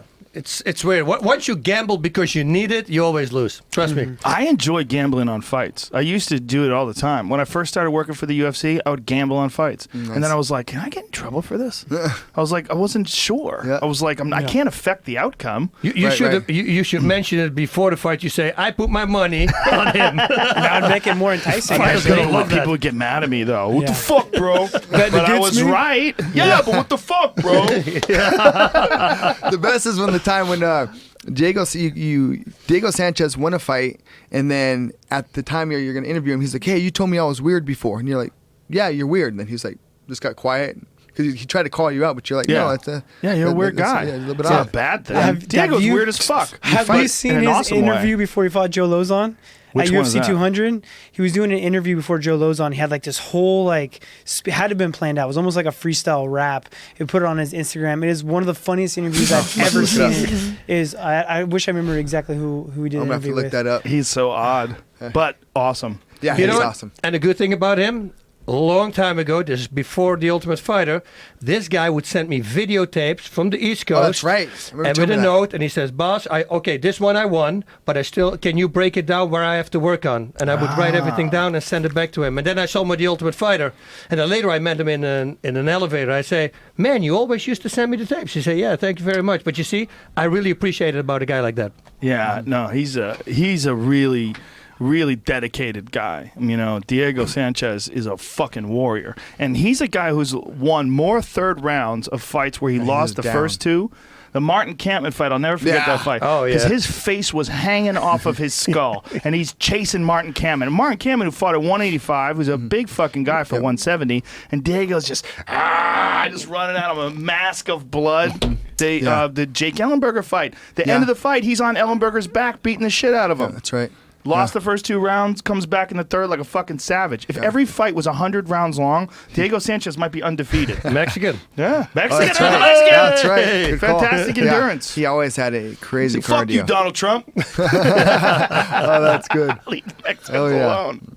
I mean, think about who had more endurance than Julio Cesar Chavez, right? Well, yeah, you're right. But people fail to mention that he trained. It was in Mexico City, where it's 7,000 feet elevation. Yeah. People don't take that into account. And his fights, a lot of his fights were there as well. Yeah, that's a good point, because a lot of people don't realize how high Mexico City is. Yes. I didn't know until the first time I went there. I just did a fucking elliptical machine there, and I was like, holy shit. Yeah.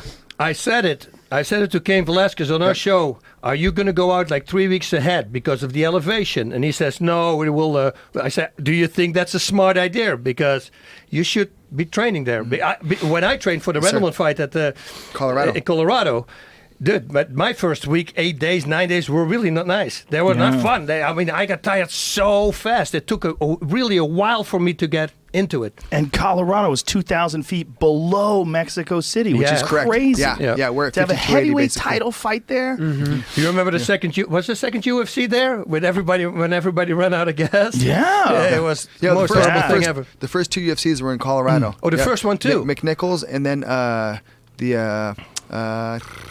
the other arena downtown. I forgot which other one. Do you remember Ben Rothwell and Mark Hunt in Colorado? Oh, yeah. Yes, sir. Yeah. Oh, those poor guys, they almost died. Yeah. They both almost died. There's only one way to prepare for that, is you have to be in that element, because you literally have less red blood cells. Yeah. Period. There's I less talked to a oxygen in the guy air. who's an endurance athlete who lives in Boulder, and he told me you have to live there for 3 years. He said to reach the full potential. He's like, for those guys, when you're talking about bikers or triathletes or something like that, like for them, every last second is because you're doing the same activity over and over and over again. It's not like fighting where your creativity, your explosiveness, all these different things come into factor.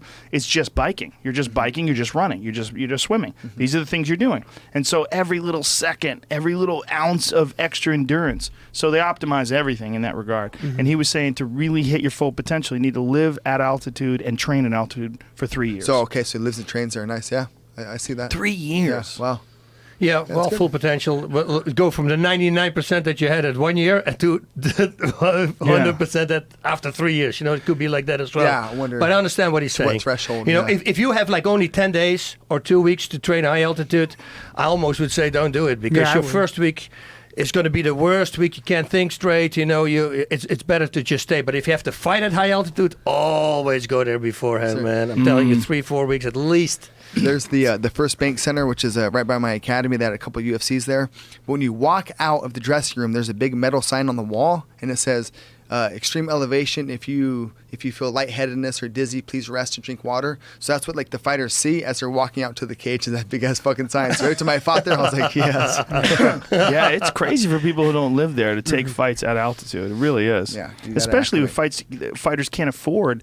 Like if you're training for a fight in Mexico City, you can't afford to go anywhere. I mean, if you're on the undercard, you're making what's like the lowest paid guys in the UFC make? 8,000. Is it 8 and 8? It's crazy. It's crazy. You gotta get on the O2 trainer to get those lungs. That will help. That will strengthen them for sure. Yeah, because a lot of people say, "Oh, this product, it mimics high altitude." Can't. You cannot. It doesn't. You have to wear it like 8 hours a day, but otherwise it won't. But it makes your whole respiratory system much stronger, and it's easier for you to pull in. Well, you're talking about your own personal O2 trainer where you put it in your mouth and you have like different filters on it too, right? Stronger and stronger. weaker. I'm now with a guy who is the trainer, the scientist behind Usain Bolt, 3 other gold medalists on track and field. Actually, the Dominick Cruz as well is training there. This guy's a higher IQ than freaking Einstein had. He has like over 25 medical journals wherein it's proven that only inspiratory training works. So what happened was he did a review of my competition. And there was not. Explain what this thing is to people that are listening that don't know. It's a device that I invented because I was an asthma patient, and I realized that after an asthma attack, for like a week in bed or 8 days in bed, I would resume my track and field, and I would break my running times, and it always it puzzled me. Why am I stronger after an attack? This is crazy. The medication, and then I realized when I went to the doctor's office and I saw a poster on the wall with a pair of lungs on there, and it showed where it's inflamed when you have bronchitis. And what happens is, you think as a kid it's infected in the lungs. It's not. It's in the air pipes that go to the lungs. So that was my aha moment. I realized, I've been working out my lungs unknowingly because I've been pulling air through that infected hole. So unknowingly I made my whole lung system, my inspiratory system stronger. So why don't I come up with something that controls the air intake? And that was it. And then finally I started, there you got it. I started making it. And it's a very simple device. It starts with a hole of 15 millimeter. You start training with it. And once you feel that you get the same air as you did before, you go to 14 millimeter. And now with this guy, what this guy does with it, because when my lawyer called me and he said, listen, did you read that review about our competition? It's horrible. They slammed this. I say, I know, because they control the area in and out. It's not a good way to do it. I said, contact that guy. I want to send him an O2 trainer. And when he contacted him, he said, Bas Rutten, he said, Bas Rutten from the O2 trainer? Yeah, we're already using it. Inspiratory trainers. I love the product. So what is the difference? The difference is when you control the air out as well, you cannot completely empty your lungs because you do it with resistance. But if you and air out is all with force, it's all done by your core and your diaphragm and your intercostal muscles here in your ribs. But breathing in is also done with that. It's much harder to breathe in. But as soon as I start stopping the airflow out, I cannot completely exhale anymore before I take a new breath. And that's what I started with. So now we're going to come out with all these medical journals with Usain Bolt, all these people that he trains, all do inspiratory muscle training. So they all use that kind of a device? All use, yeah. Wow. So like those masks that you wear that control in and out, those are no good. That was the... That's the competition. Yeah. That was the competition, yeah. But so it's just something that just controls in, and then you can breathe out with your own mouth. Like, that's so you breathe in through it, and then when you breathe out, how does it work when you breathe out freely? How does Everything it work? Comes out because it gets two valves. One side is where they have the holes on, and on the other side you have a flap. And if I breathe in, the flap closes, forces you to breathe into one side. That's brilliant. Yeah, and it works. Ninja. And the only thing that the scientist said, he said, well, you can use it like you did, Bas, with training, because it cured me from my asthma. On my website, you will read a lot of people cured for their asthma. I don't use an inhaler anymore, and I used an inhaler my entire life, even before world title fights. Always had an inhaler with me, because if I would sneeze, for instance, very aggressively 3 times, my lung would close. I have to open them up with an inhaler. I haven't used an inhaler for 2.5, 3 years now anymore. So it works with everything. We are actually looking for an FDA approval. Everything is going to happen now because the results are just crazy good. That's fascinating. Yeah. Oh, and what he said, what I wanted to say is what he does, he lets them in the morning do 30 repetitions. So they take a smaller, tiny hole, and you lean over with the O2 trainer, and once you breathe out, every bit of air goes out of your lungs, and then while you're breathing in, you're sitting straight up. And then you breathe everything out again. You do 30 repetitions in the morning. That's it. For your inside. So that's all you're doing is just 30 repetitions? That's it. And that'll build you up. If you go for 6 weeks, 2 times a day, 30 minutes, and 30 repetitions, and after that, just 1 time a day, the increase you're not going to have any lactic acid in your core, which, by the way, is the most important thing in fighting. That's why everybody gets tired, I always say, because the muscles start pumping, just like your biceps are pumping, and they start pushing your lungs backwards. So now your lungs cannot freely inhale anymore because you're pushing them backwards with your core. And that's the reason when you see guys, that's why I used to do, I actually said that at the seminar last Saturday. I said, that's why before a fight, I would do a lot of abs, but constant stretching abs. Abs, stretching. And that was for that reason, because I know if this gets tight, your core gets tight, everything goes downhill. That's why the guys in the beginning with the steroids, in the beginning they're still doing it apparently, but you saw guys, because if you use steroids, you pump much harder, right? So they're very strong until the core builds up with lactic acid. Now the lungs can't breathe in anymore. And that's why you see them going strong, and then suddenly they drop and it's over with them. That's the reason. So your protocol for this O2 trainer is you do it 30 times, like 30 breaths? 30 breaths in the morning, 30 in the evening. After 6 weeks, you increase your whole respiratory. They say you got 15 to 20% you will gain. It's incredible. You cannot do 15 this to with 20% PEDs. in how long? How much time? That was 6 weeks. If In you start, 6 weeks. you'll be amazed. Once we're gonna come out with all these journals, you're gonna like it. So 15 to 20% lung capacity? Yeah, look, this is inspiratory, right? This is other devices. Now there's still air in there because they can completely empty their lungs. We're looking at a video for folks who are just listening to this. Yeah, we're looking at a video on Bas Rutten O2 Trainer, which is online on YouTube, right? Is it just O2 That's Trainer? it. What is your... this is O2trainer.com. The site crashed right now. So. Oh, okay. So the site crashed because we swamped it? We swamped your site, Bas. You swamped my site. Boom. Yeah, good. Nice. Selling some Love O2 it. trainers. I love the flap, though. That's amazing. Dude, I'm buying one of these. It's such a... I'll get you one. Free. It's such an easy... Score! It's such an easy thing. Are you using the body action system? It's right back good. here. All right. You want to see it? Yeah, no, Come I on trust back. Come on back. I'll take you back here. We got to end this podcast anyway, but I'll show you in the back because I got to get the fuck out of here. Bas Rutten, you're a fucking gem of a human being. It's a pleasure to know you, an honor to make your acquaintance. Same I could say for both of you gentlemen. It was an honor to train with you today. Bang Ludwig, you're a fucking genius. And TJ, you're a bad motherfucker. And I can't wait to see you fight for the title again. And I really hope it is soon. Yep. And thank you, everybody. That's it. This fucking podcast is over. Jihad.